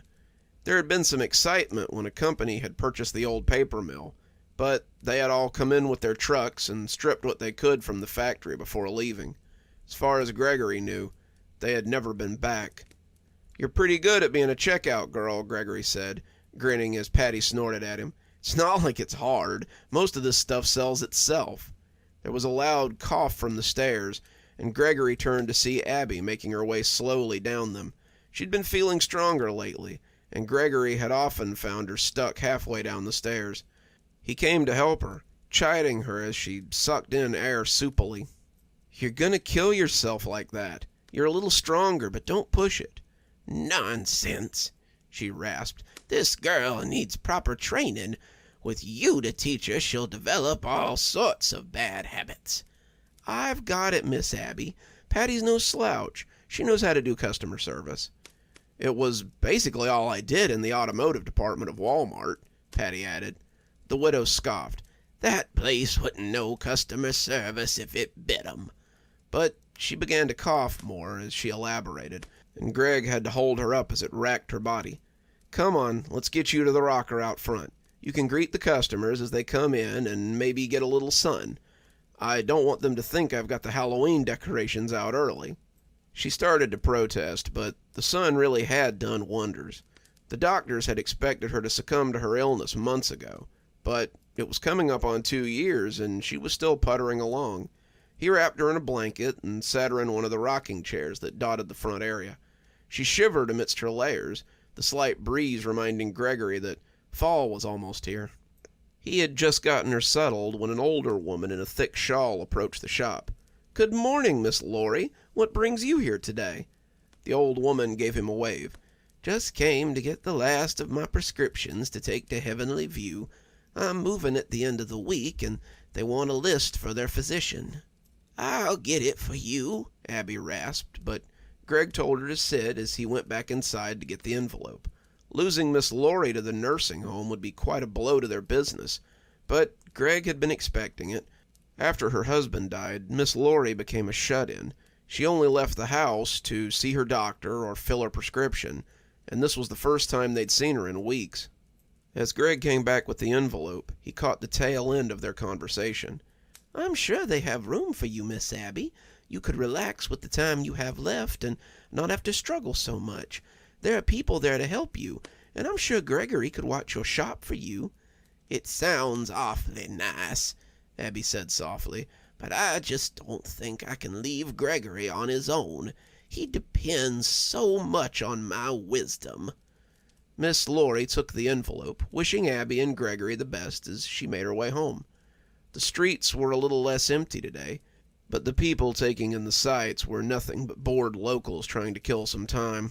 The cars leaving town became fewer and fewer, but that was due in part to the number of residents becoming less and less as well. Greg saw less than a dozen people on a daily basis now, and as the oldsters he'd taken for granted went to either Heavenly View or their heavenly home, their business suffered. Greg watched her go, seeing the potential end of her business as the beginning of the end. Greg flopped onto the rocker in front of the drugstore, his breath coming in deep, grateful lungfuls. All around him, chaos reigned, but its conquest was coming to an end. The fire trucks had taken longer than expected to arrive, Eden's own fire department being little more than 2 volunteers these days. They had both been at home when the fire started, and they had arrived only a little before the trucks from Perkins. It could have been a lot worse. Would have been, in fact, if Greg hadn't smelled the smoke and called for help. As it stood, only 6 buildings had been burned out, their gutted husks looking forlorn in the blinking lights of the fire trucks. Another 4 were damaged, but all 10 had been empty, except for the hardware store. Greg could see Gabriel sobbing quietly on the porch of his father's legacy, the rustic old shop now a burnt cinder that would never rise again. Greg wanted to go to him, especially after all the work he'd done to keep the rest of Main Street from burning, but he was too bone-weary to do much else but sit and be glad that he wasn't crying over a burnt husk too. It had all started at the old ice cream parlor. The building had been abandoned for years, closing up shop right around the same time the Walmart had. That had given the rats that now occupied the space plenty of time to chew on the wires and ruin the electrical box. Greg couldn't prove that that's what had started the fire, but when the smoke woke him up, the peeling white exterior was in full blaze. He'd called the fire department and been redirected to the station in Perkins. As he came out onto the porch, Gabriel was already using one of the big wrenches to pry open the fire hydrant. "Help me!" he gasped through gritted teeth, and as Greg took hold of the wrench, the two had water shooting out in no time. They had just managed to smother the worst of the fire at the parlor when the empty store beside it blazed to life. The next hour became a series of tossing water onto smoldering buildings, only to see the one next to it go up in flames. The old buildings were just so dry, and the summer had been a hot one. The wooden storefronts were little more than kindling to the hungry flames, and even some of the brick fronts began to smoke as their windows shattered from the heat. The trucks showed up, after the two men had been joined by a pair from the gas station down the road, Greg having played firefighter for half an hour by that point. The firefighters looked miffed that the two had opened a hydrant, but they hooked up anyway, and seemed better equipped at dousing the remains of their once beautiful Main Street. As the trucks rolled away, Greg squinted at the first light of dawn as it crested the broken pavement. He staggered inside, reaching to turn the sign around before realizing the futility. There would be no business today, not with all the smoldering buildings on the street. "Abby, I don't think we're opening up shop today. I'm bone weary, and debris is going to make it impossible to get up the street." He expected her to rasp at him. She was always up early. But he heard nothing. He moved closer to the door, knocking on it, but he still received no answer. He knocked again before pushing inside, seeing her buried beneath her blankets like a small bear. She looked so peaceful, her usual ragged breathing sounding much better today. She usually coughed every fourth breath, but he hadn't heard her cough at all since he'd come in. "Come on, don't be mad. It's been a really long night, and I'm dog-tired. There's no way anyone's going to—" As he got close, he noticed that her breathing wasn't clearer like he'd thought. He'd been so tired that he'd overlooked her lack of coughing and wheezing, thinking she might have finally gotten better. It seemed he was right, as was her doctor. He had said that she would keep the pneumonia for the rest of her life. It appeared that now she was cured of it. She neither wheezed nor rasped, coughed or railed. She lay as peaceful as she had when she was a girl. Her breathing wasn't clearer because she was better. Her breathing was clearer because she wasn't breathing. Greg didn't sleep at all that day, and the trucks from Perry had barely passed the county line when he called for an ambulance he knew would arrive much too late. There were only 10 attendees at Abby Worth's funeral. Greg, Patty, and Mayor Daniel were the only 3 from town, the rest being friends from outside Eden. Abby had a simple service. Her plot in Mount Pleasant was arranged the same year her husband had died. She was laid to rest beside him, and when the mayor agreed to follow Greg and Patty back to the apartment, they were flattered to have him join them for dinner. "You know, she left it all to you," the mayor said, making appreciative noises as he ate the meatloaf Patty had made. Greg almost choked as he looked at the man. "How do you know that?" "I'm the only notary and lawyer in town. She came to me after she got sick and told me she was leaving it all to you. She didn't have any other family. Did you know that? No matter, I guess. You and Patty here are 2 of about 90 residents left in Eden." That took Greg by surprise. How are there so few? Fire last week made the remaining businesses on Main Street rethink staying. They see the unoccupied buildings as a liability. Most of them sold their shops and moved to Perry or DeCroix. The outliers will be gone at the end of the year. None of them have signed leases for the next year, and by January this place may be the only business in town. The 3 sat eating in silence for a few minutes, letting it all sink in.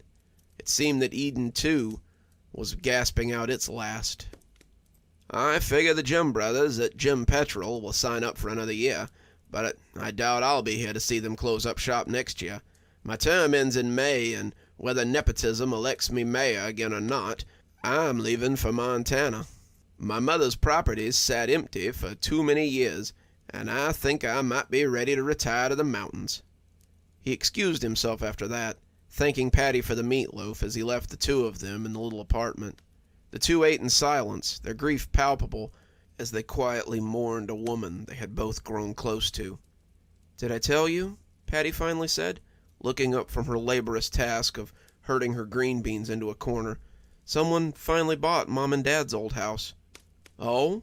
Greg asked, his mind trying to punch through the film of grief to realize what this meant. Who's the lucky owner?" "State Road Department," she said, managing a small, painful smile. "They bought most of the houses in that area. They're starting work on a highway project that will cut the time from Washington to California by hours. It's bad news for Perry. It'll cut a lot of the little roads out of the equation and give them a straight shot to the coast." What she didn't say was this would also be a huge detriment to Eden, but that hardly seemed to matter. Where will you go?" Greg asked, his food forgotten at the prospect of being one less in a town of ghosts. "I don't know," she said. She was standing at the sink, and Greg could see her in profile. She looked lovely in mourning, a woman that any man would have been lucky to have the love of. She was dependable. She was hard-working. She was kind, and, worst of all, she seemed to put her own happiness aside for Greg. He knew she would give him that love, that she would stay with him in this tiny apartment if he asked her to, but he also knew that it would be selfish to ask. In the movies, Greg would ask her to stay, and they would embrace and kiss, and soon their children would be running through the streets as they watched happily from rockers on the front porch. She seemed to be waiting for just that, but Greg couldn't give it to her. She deserved more than Greg's empty companionship. Patty deserved something more than Greg's fumbling platonic feelings. She told him good night a few minutes later, taking her Pyrex dish and leaving through the familiar stairs. Even in his grief, now elevated by the loss of his friend, Greg wasn't blind to the sobs she tried to muffle. Greg came awake like a hibernating bear, the loud banging on the door enough to wake the dead. Someone was really walloping it, too, slamming their fist against it hard enough to rattle the glass, and Greg came tentatively out of bed. He was wearing only a shirt and jockey shorts, his mid-30s belly hanging over the waistband as he crept from the bedroom and into the living room. He reached for the fire poker as he came, afraid that the empty town might have attracted teenagers bent on helling. They would have seen the lights in the bathroom upstairs and decided to shake the cages a little, and Greg wished he'd thought to grab his shotgun before leaving the bedroom. He came down the stairs in a slow, jerky walk, the pounding not stopping in the least bit. Whoever it was calling his name, too, which was a little off-putting. Greg couldn't imagine anyone he knew in this town being out so late and banging on his door, but he quickened his pace a little, fearing someone was in trouble. Maybe Patty was hurt. Maybe there'd been another fire. Maybe it was something even worse. He'd been right about that, it seemed, and as the door came open, he found Patty leaning against the frame, grinning at him drunkenly. "There you are, Gregory," she trumpeted, stumbling into him as she slurred an apology. "Are you all right?" Greg asked, trying not to draw attention to her current state, but finding it very difficult. "Right with Eversharp," she said, her hands wrapping around him as she tried to pull him into her arms. "What's gotten into you, Patty?" Greg asked, though it was pretty clear what had gotten into her. As if in response, Patty pressed her lips against his, silencing his upcoming protests. Her tongue was warm and wet as it tried to invade his mouth, and Greg struggled as he tried to push her away. His skin was covered in goosebumps, and he was shuddering as she leaned closer to him. He could taste the alcohol on her breath, and it was making him gag. He didn't know what she'd been drinking, but it was stronger than anything he was familiar with. When she finally pulled away from him, her eyes were streaming tears, and they looked hurt and confused. "Why won't you kiss me back?" she wailed, as she stumbled backwards and bumped into the doorframe. Greg searched for the words, but he just couldn't find them. I just don't think of you that way, he finally blurted out. She sobbed, her eyes gushing as she looked at him blearily. She was drunk and confused, and clearly this had made more sense before she'd come to his home in the middle of the night. Now her hopes were falling to pieces, and she was left with nothing but the understanding that she was alone. He'd been honest with her, but that had hardly cut the sting. "Why won't you love me?" she bawled, her eyes accusatory, even as they gushed tears. "I stayed in this corpse of a town for you, Greg. I worked at a place that barely paid for my groceries and lied to my parents when they wanted nothing but to send me back to college. And for what? I love you, Greg. I've loved you since we were kids. Why won't you love me back?" When he gripped her shoulder, it sobered her a little, and he saw the embarrassment starting to creep into her eyes. "I do love you, Patty. I love you too much to let you settle for someone who doesn't love you the same way you love them. You deserve someone who will love you as deeply as you love me, and I can't do that. Go. Let your parents send you to college.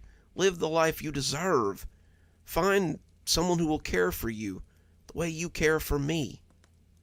It was morning before she sobered up enough to leave, and the two had a long talk. Patty cried a lot, Greg finding his eyes too dry for tears. She didn't sway as she left, the alcohol having been burned away by her despair. Greg watched her go, and went to bed as the sun filled the apartment with light.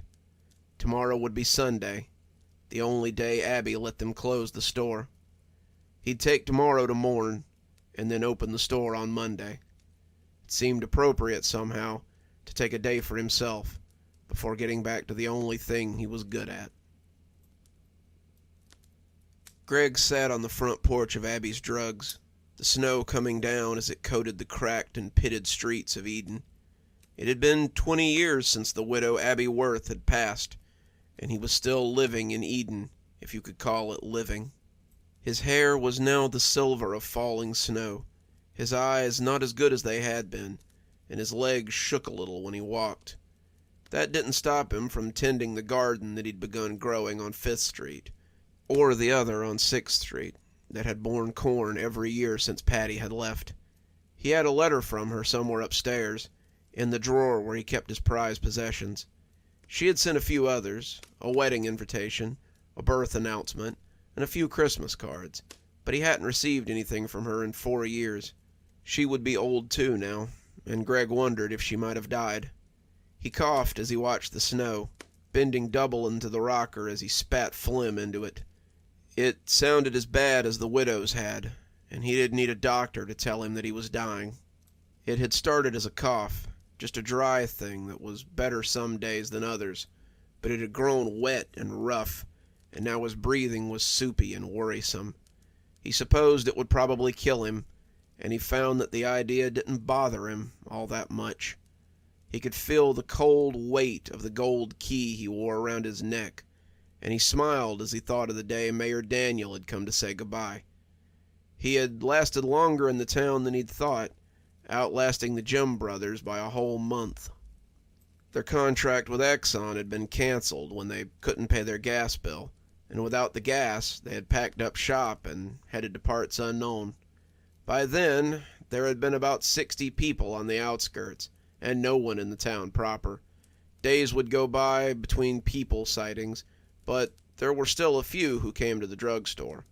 It wasn't until the outlying farms and lands began being annexed by the surrounding towns that Mayor Daniels had decided to leave. Greg had looked up when the bell rang and nodded when he saw Daniels walk in. "Something ailing you, Mayor?" he asked, but the graying man had shaken his head. "Not the mayor anymore. I'm heading out, I think. I'm not sure where, but I think Eden is all but played out." He tossed the key to Greg then, the one that would open most any door or any building or storefront that was still good. The mayor's office, the sheriff's office, anything else the town deemed the mayor worthy of guarding. "Guess now you're the mayor, the last mayor of Eden. Wear the title with pride. If you leave, be sure to pass the key to whoever's still here." Greg had never gotten a letter from him, but the key had come in handy when it came to planting and keeping the power on. It also got him a small stipend from the state, which he used to keep the lights on Main Street burning, and some food in his fridge to keep him from starving. Greg hadn't seen anyone wander through Eden in years, save for a few cars that got lost on their way somewhere else. Sometimes ghost hunters or the curious came to visit, and Greg told them what town history he remembered as he tried to ignore their petty theft. They never took much. Anything worth anything was locked away behind one of those doors that his key opened. He supposed they would have it after he was gone, if they didn't mind a little grave robbing or corpse rifling. He coughed then, and when he took his hand away, his palms had red on them. As he looked down Main Street, he could see the collapsed remains of the old Walmart as it hunkered like a tired dog. He remembered standing outside it as he watched the trucks roll away, and it seemed like 1,000,000 years had passed since then. People called Eden a ghost town, and they weren't wrong. As Greg looked up and down the street, he imagined all the ghosts who must reside here. He watched a gaggle of old ladies wandering up the road towards the Baptist church that had burned to the ground 3 years ago during a lightning storm. He saw some school kids laughing up the road as they headed for the ice cream parlor that had started the fire all those years ago. He saw 4th of July parades, Christmas tree lightings in the square, summer days that ended with the sound of cicadas, scarecrow contests that the mayor had resided over dutifully. Greg thought he saw Patty and Abby waiting for him, and as the rise and fall of his chest slowed, he wondered if he might love her in the hereafter, as he never could in life. As he watched the snow come down around him, and the swish of his chair became slower and slower, he supposed he would find out. One more story for you, and I think we've got a pretty good one to go out on. It's another peaceful place to visit, a place that many never get to leave. A cemetery, but a very different cemetery. A cemetery with headstones that grow to the sky and last a lifetime. So let's take a visit to Whispering Pines. It is my pleasure to unveil an innovation in burial services. The investors looked uncomfortable as they sat in the hot sun on the edge of John's latest investment. When the tech mogul had bought 500 acres of swampland, people had speculated that he meant to build another factory for his microchips. Tech magazines had floated the idea of everything from warehouses to a new robotics division and everything in between, but none of them could have guessed his true intentions. His stock price had doubled since the announcement, and investors seemed to be holding their breath to see what would come out of Yomite Solutions this season. Only his accountant had known the real story, and he had been sworn to secrecy.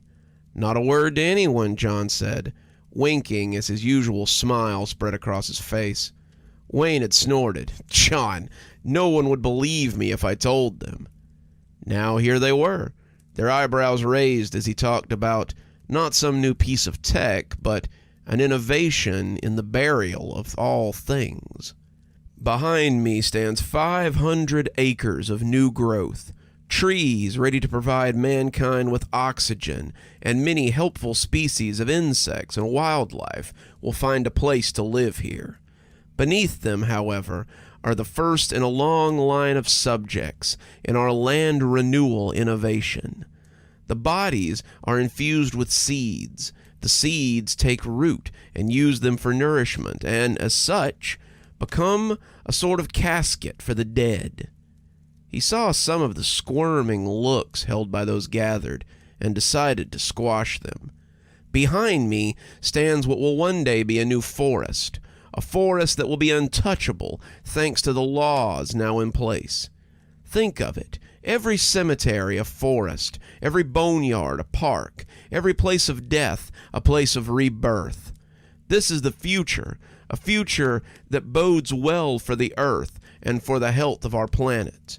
Welcome to Yomite Pines Memorial Forest, a place of eternal rest and peace. The investors clapped. It wasn't over-enthusiastic, but they clapped. They would see, in time, that it was a good middle ground. John had done a lot of harm to this planet with his factories, his smog, and his landfills full of obsolete electronics. If he could turn people's minds and grow a memorial forest in every state, it would go a long way towards making him feel better about the business and his soul. John Yo might, in fact, hope to be buried in one of these forests himself one day. He had no way of knowing how soon that dream might become a reality. That was the first night that he had the dream. He was running through the rows of newly planted pines, the ground groaning as they grew towards the heavens. They towered over him, their branches grasping for the sky, and as they blotted out the moon, he heard their whispers, "Join us, join us, join us in the soil." The ground sucked at his feet as he ran. The sand clung to him as if trying to hold him down, and as he jogged through the park that he had created, a cold wind blew amongst the trees. He woke up in his bed as the whispers grew, and breathed a sigh of relief when he realized it had all been a dream. Did the water in his morning shower look a little darker as it went down the drain? Were there leaves in the pocket of his sleeping shorts? Was there maybe even some mud he overlooked on his arms and legs? Maybe, but if there were, John didn't see them. He shook it off his nerves as he got ready for the day, but it wouldn't be the last time he ran through the trees by night. Wow, John, if you'd told me this thing would take off like this a year ago, I would have called you crazy. John looked down over the forest of pines and oaks, their tops coming in as they grew strong. The glass window over his tower made the perfect observation platform, and the glass was thick enough to block out the whispers he sometimes heard when he walked the grounds. Wayne was going over the numbers, but John was barely listening.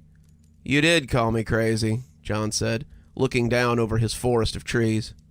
He had built this tower so he could watch the forest grow, and he found he was truly at peace when he stood up here. Watching them sway, watching them grow, it was all so different from anything he had done before. "Did I?" Wayne said. "I guess I was wrong. This has been a bigger windfall than any of your previous endeavors." John would have agreed if it hadn't been for the incidences that kept cropping up.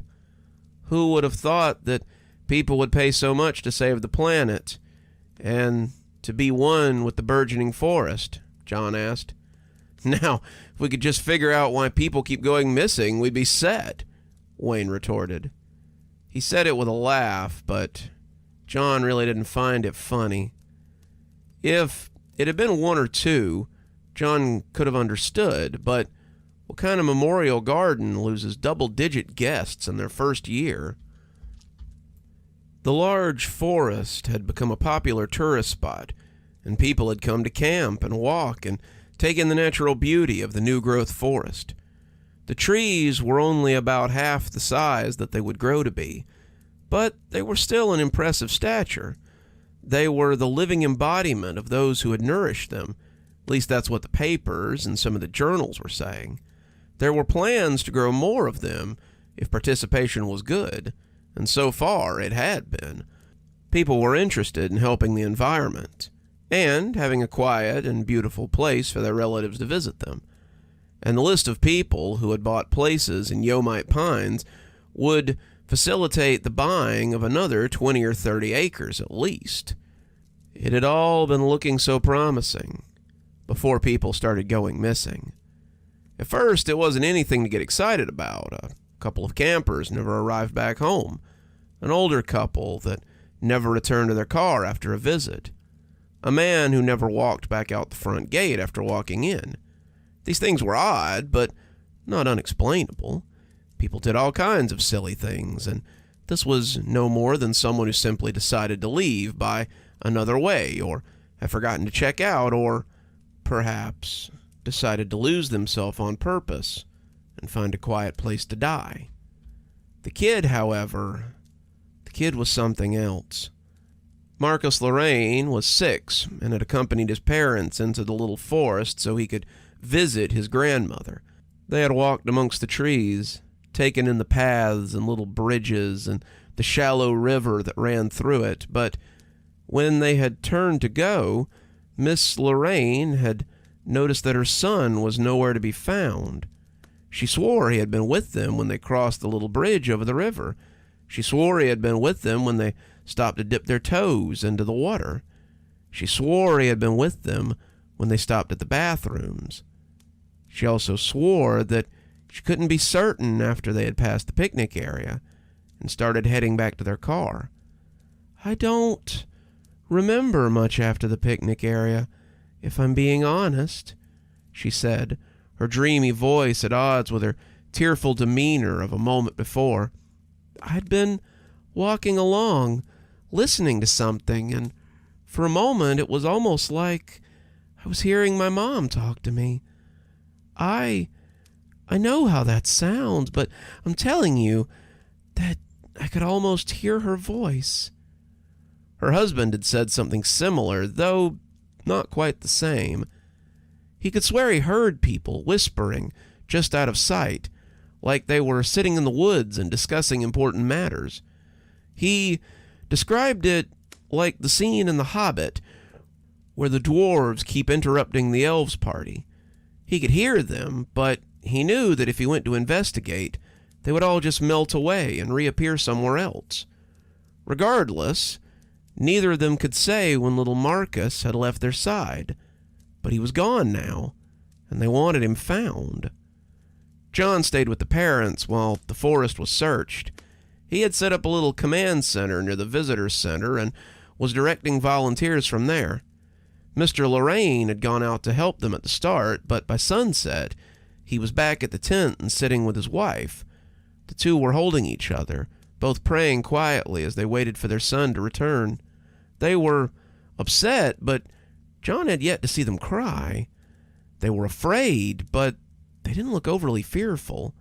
He would have thought they'd be in shock, except that they kept looking into the forest as if someone were calling to them before going back to their prayers. "This isn't good," John said under his breath. "You don't say," Wayne had said, looking at the parents as he pitched his voice low. "Be as glib as you want, but Marcus Lorraine's disappearance doesn't look good." Wayne pulled him aside out of earshot of the grieving parents so that they could talk. "Do you have any idea how many kids go missing in the national park every year? Do you know how many theme parks lose kids without the help of creeps? Kids wander off, John. Probably find him asleep under a tree somewhere." They did not find him asleep under a tree somewhere. They didn't find him at all, as it happened. Marcus was the 15th person to go missing in the park that year, but he wasn't the last. "We've had hundreds more pre-orders for the upcoming acreage. We'll sell the plots as quickly as they become available. It's almost like we're printing money." John was glad that Wayne had forgotten about the kid so easily, but John found it a little more difficult. He remembered each of the names, each a civil suit their families tried to file before his lawyers shut them down, and he supposed he probably always would. Wayne went on talking, but John couldn't take his eyes off the trees. Their sway was so hypnotic. Maybe this was why people kept going missing. That, or the whispering that he heard sometimes. He could even hear it a little up here, but it was always worse when he was on the grounds. It was like a slithering little voice that wormed its way into his ears, begging him to come and join the others who had already come to this place. And why not, he thought. They all seemed to have found peace here. Everyone seemed to find peace here. Maybe that was why so many of them came here too. "How's your mom?" Wayne asked suddenly, and the question jarred him back to reality. "Some days better, some days worse. She's fading, but she's going out slowly." "Will you plant her here too when the time comes?" Wayne asked, the question sounding uneasy. "I've saved her a spot from the very start," John said, looking at a place near the base of the tower. "A grew this forest for her, after all. Wayne excused himself after a little more small talk, but John stood there and watched the trees sway. Who wouldn't want to be laid to rest in such a peaceful place? It's an honor to stand here and ring in a year since the opening of Yomite Pines Memorial Forest. The crowd applauded excitedly, but as John stood looking out over them, all he could hear was the wind through the trees beyond them. They were all pines here at Yomite Pines, somehow or another. Mighty pines that grew lush and deep green in the hardy soil. In about a year, they had grown past the projections put forth at the start, and John now stood beneath towering trees that had been little more than half-grown saplings 2 years ago when he'd begun planting. He shuddered a little as something else rustled against his subconscious, but he put it aside, like he always did. It was just nerves, after all, just like the dreams. I'm proud to say we've incorporated another 100 acres, 50 of which has been donated by the North American Wildlife Foundation to help with the deforestation efforts. Of those new 100 acres, we have already filled 50 of them with fresh growth and new remains. The Yomite Pines Memorial Forest will soon be a forest stretching across the newly reclaimed land, and our world will be better for it. The applause from the crowd was much more enthusiastic than they had been last time. The thought of a forest of dead people had been a little sickening, a little spooky too, but now they were behind him. This reforestation project was a big hit, and people were signing up for plots in the hundreds. Though Yomite Pines might be a big hit with the people, John was beginning to have reservations about the project. It had been 6 months since Marcus had disappeared, and now his mother and father were also missing. John had once liked to stroll out here, just taking it all in and soaking in the peaceful landscape he had created. He had been on one such walk about 2 weeks after Marcus had gone missing, when he had seen Mrs. Lorraine walking down the path towards him. Walking might have been a stretch. Shelley Lorraine was wobbling like a drunk, and as she came towards him, she looked as if she were barely in the world. He called out to her, asking how she was doing and if there was any news on Marcus, but it took 3 such calls for her to look up and acknowledge him. "Huh?" she finally said, shaking her head as if she'd been sleepwalking. "Oh, Mr. Yomite, She seemed to mumble through what she was before answering. "As well as I can be, I suppose." "Did you come to look for Marcus?" he asked, wondering why she was here if she was still looking for her son. The whole park had been searched from border to border, but no sign of the kid had been found. It was as if the ground had simply swallowed him up and left nothing behind. They had moved on to the surrounding scrublands, but John was certain that he had seen the mother in the park more than once. The father had come in once as well, but that was the last time that John had seen him. He hadn't come back out again after that, and John supposed he was doing better than his wife. Here she was, high or drunk or both, and John would have to tell security to keep an eye on her. "Yes," she said, looking off into the trees as if someone had called her. "Yes, it's like I can hear him when I'm here. He keeps calling for me, and I keep hoping I'll find him. Excuse me," she said, and stepped into the tree line as she went off into the towering gravestones that surrounded them. That was the last time that John had seen her. The last time that anyone had seen her, actually. The whole family had disappeared, and Scott, the security guy over the park, actually showed him the security footage of Mr. Lorraine coming in but never leaving. He asked John what he wanted to do with it, and John had told him not to tell anybody about it. He must have left in a crowd, and we missed him. There's no reason to tell anyone about this. It was a tragedy, after all, but as guilty as John felt, he couldn't have something like this sabotaged by one family. This was his chance to make amends for some of the things he had done, to make amends to the one person whose opinion mattered to him. That was the last anyone spoke of the Lorraines, but it wasn't the last John thought of them. The new acreage will be open to the public next year, once the new growth has had time to get its roots. Until then, I invite all of you to enjoy Yo-Mart Park in its fullest." They applauded again, disappearing as John waved his way off stage. Wayne was waiting for him off stage too, all smiles. Maybe it was because he was an accountant, but as long as the money flowed, Wayne was happy.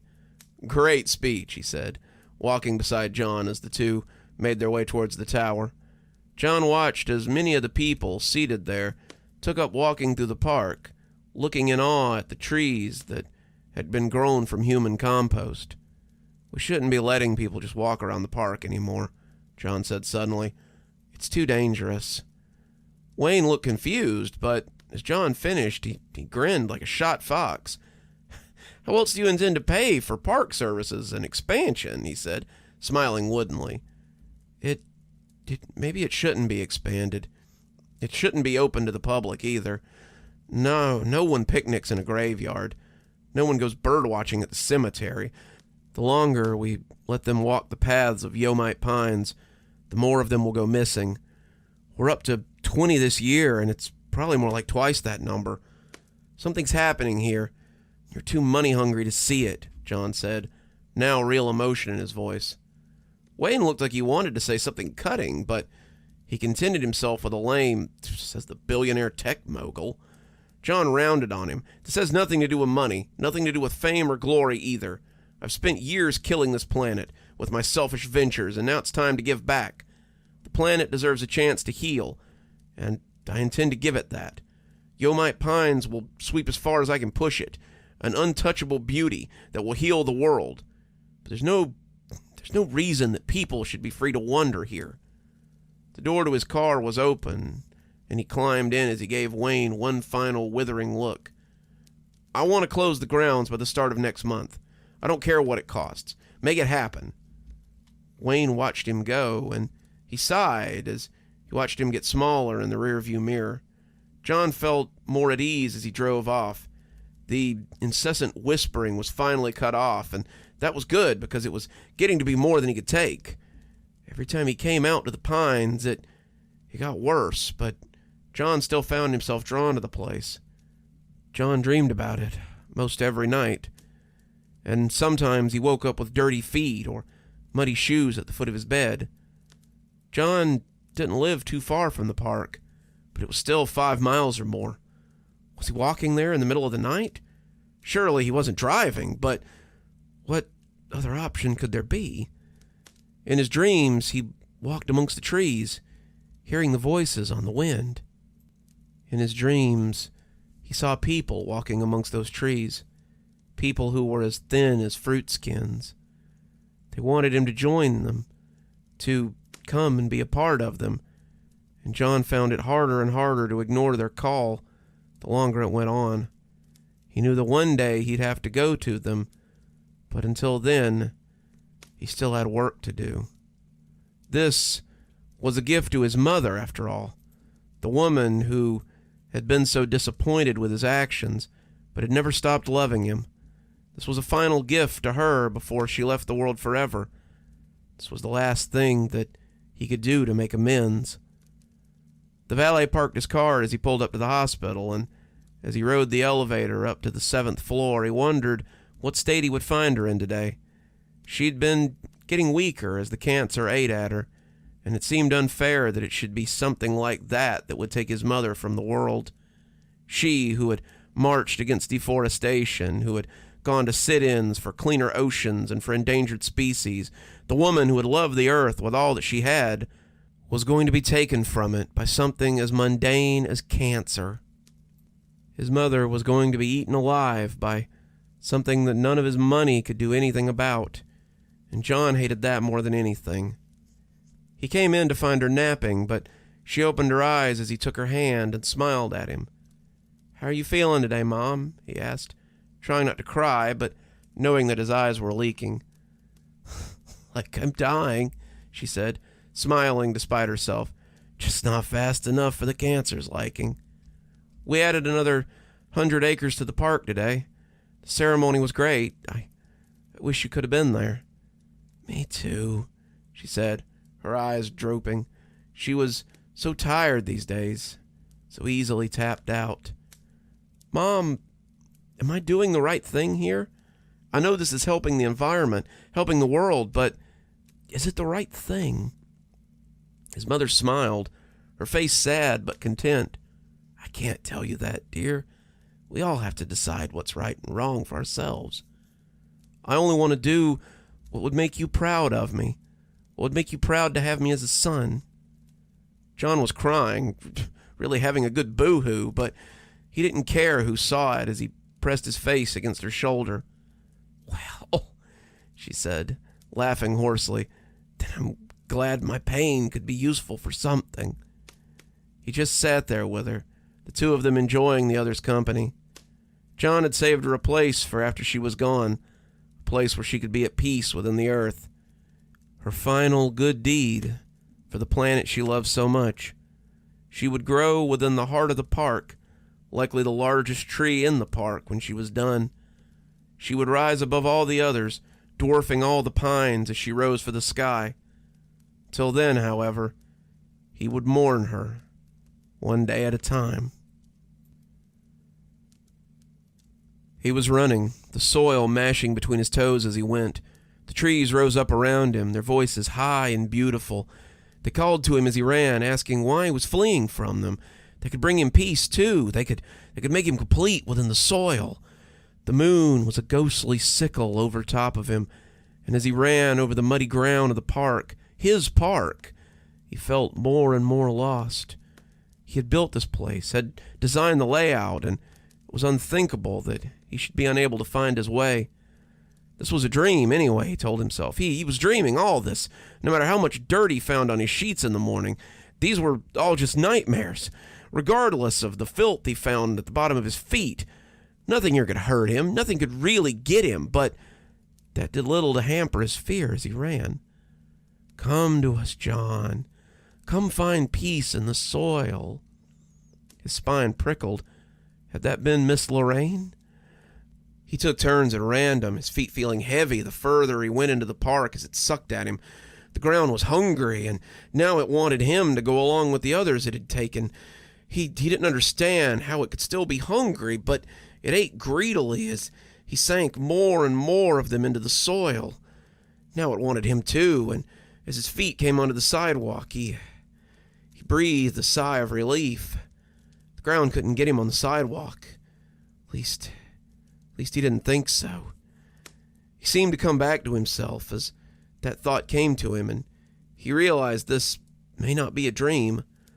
Suddenly he was standing on the sidewalk, wearing his comfortable sleep pants and his sleeveless t-shirt, staring at the whispering sea of trees. He had found himself here before, wondering how he had gotten here, and as he reached for his phone, he realized it wasn't in his pocket. It wouldn't be, would it? It'd be on his nightstand, right where he'd left it. He looked at the tower and was thankful that he'd paid for night security. He started walking towards the edifice, preparing to answer some questions yet again. This is starting to become a problem, John. Wayne was pacing around his office in the tower as John sat drinking coffee in his night clothes. Scott had called Wayne for some reason, and John would have to have a word with him about that later. John signed the paychecks around here, not his accountant and VP of sales. Scott was likely worried that John was having a break from reality. John realized that didn't change matters, though. This was still John's project, and he was in charge. If the shareholders find out about this is going to be bad. John laughed. Shareholders? What shareholders? This project is being bankrolled by me and me alone. Wayne shook his head. I'm not talking about the park, John. I'm talking about the shareholders in your other companies. If they find out that you're wandering around your memorial garden every night, they might worry that you're losing it. John shrugged. Let them think what they want. This is more important than anything else. Wayne looked at him then like he might be crazy. Talk like that's going to bankrupt you. I know you're torn up about your mother, John, but this isn't the time to give up. John didn't say anything for a little while, staring at the coffee as it sloshed in his cup. I don't know if I want to add more acreage to this place. I don't know if I want people here or not. The only thing I do know is that this work is important to the planet, if not the people, and it needs to continue. Wayne left not long after that, and John was left to stare into his cup and wonder. Despite what he had told Wayne, he added another 100 acres to the park. Despite what he had told Wayne, the people still came to the park. They had a man-made lake now, 3 picnic areas, and enough parking for everyone buried here and then some. They also added nearly 30 missing patrons to the tally, putting them at around 60. There had been many searches of the grounds, but no one had ever been found. It had become quite a mystery, and as John drove into the park, he grimaced at the graffiti on the welcome sign. People kept spray painting "Whispering" over Yomite on the sign, and John had replaced it several times already. He'd have to get Scott to check the cameras again, though he found the name extremely appropriate. John's dreams had far from abated, and he rolled his window up as the whispering tried to find its way to him again.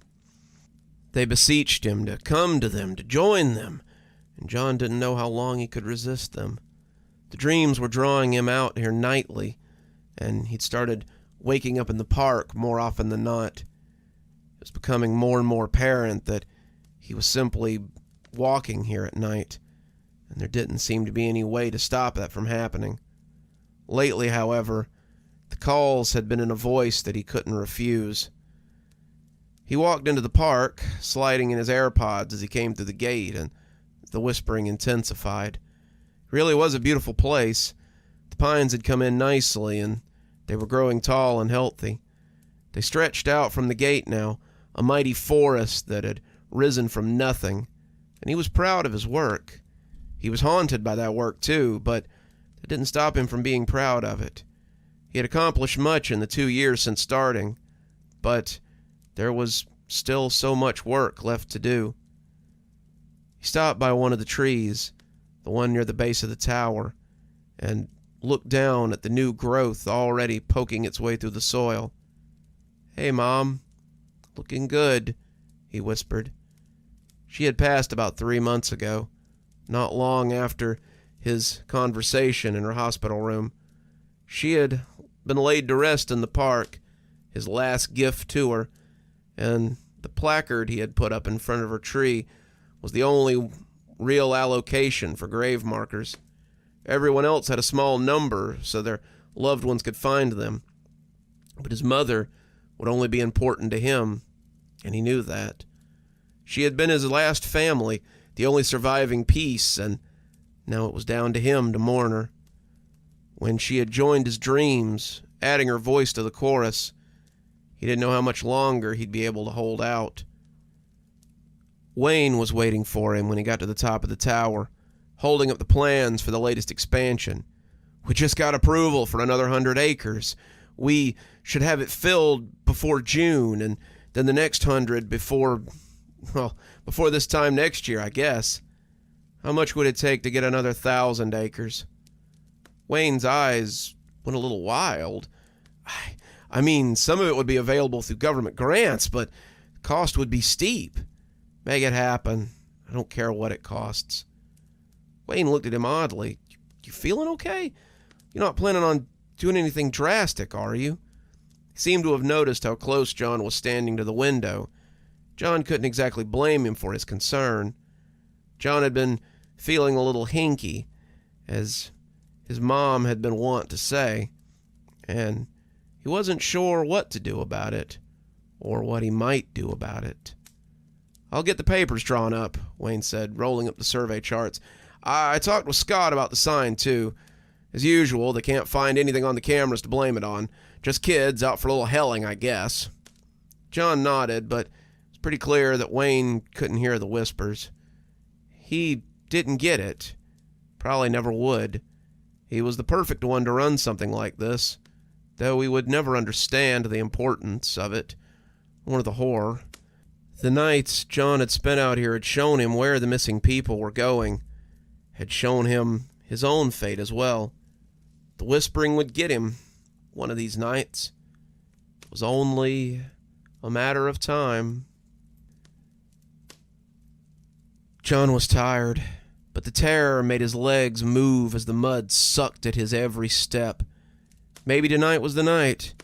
Maybe this would be the night they got him. Maybe this was the night he became a part of Whispering Pines. Even the name had slunk into his consciousness. It was fitting, too fitting, and he could no more outrun it than he could the ground that sucked at his feet.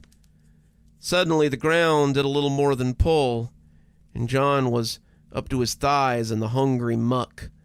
Beneath the soil he could feel the strong grip of searching vines and realized that if he didn't start fighting now, the jig would be up.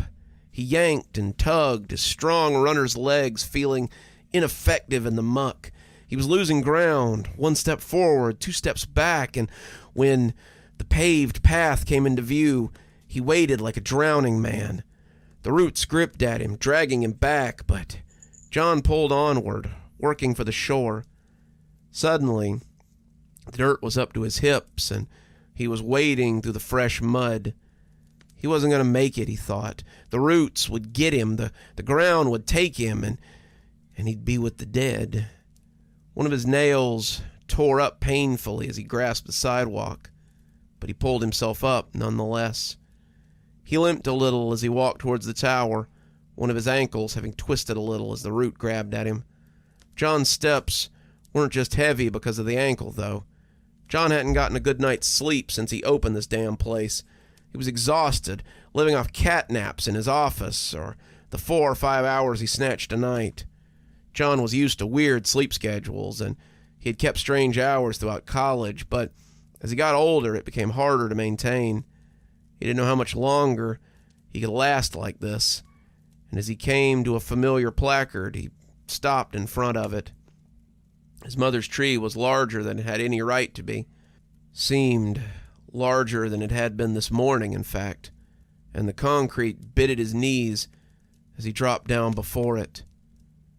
"Mom," he said, tears running down his face. "Mom, I don't know how much longer I can do this. I'm so tired.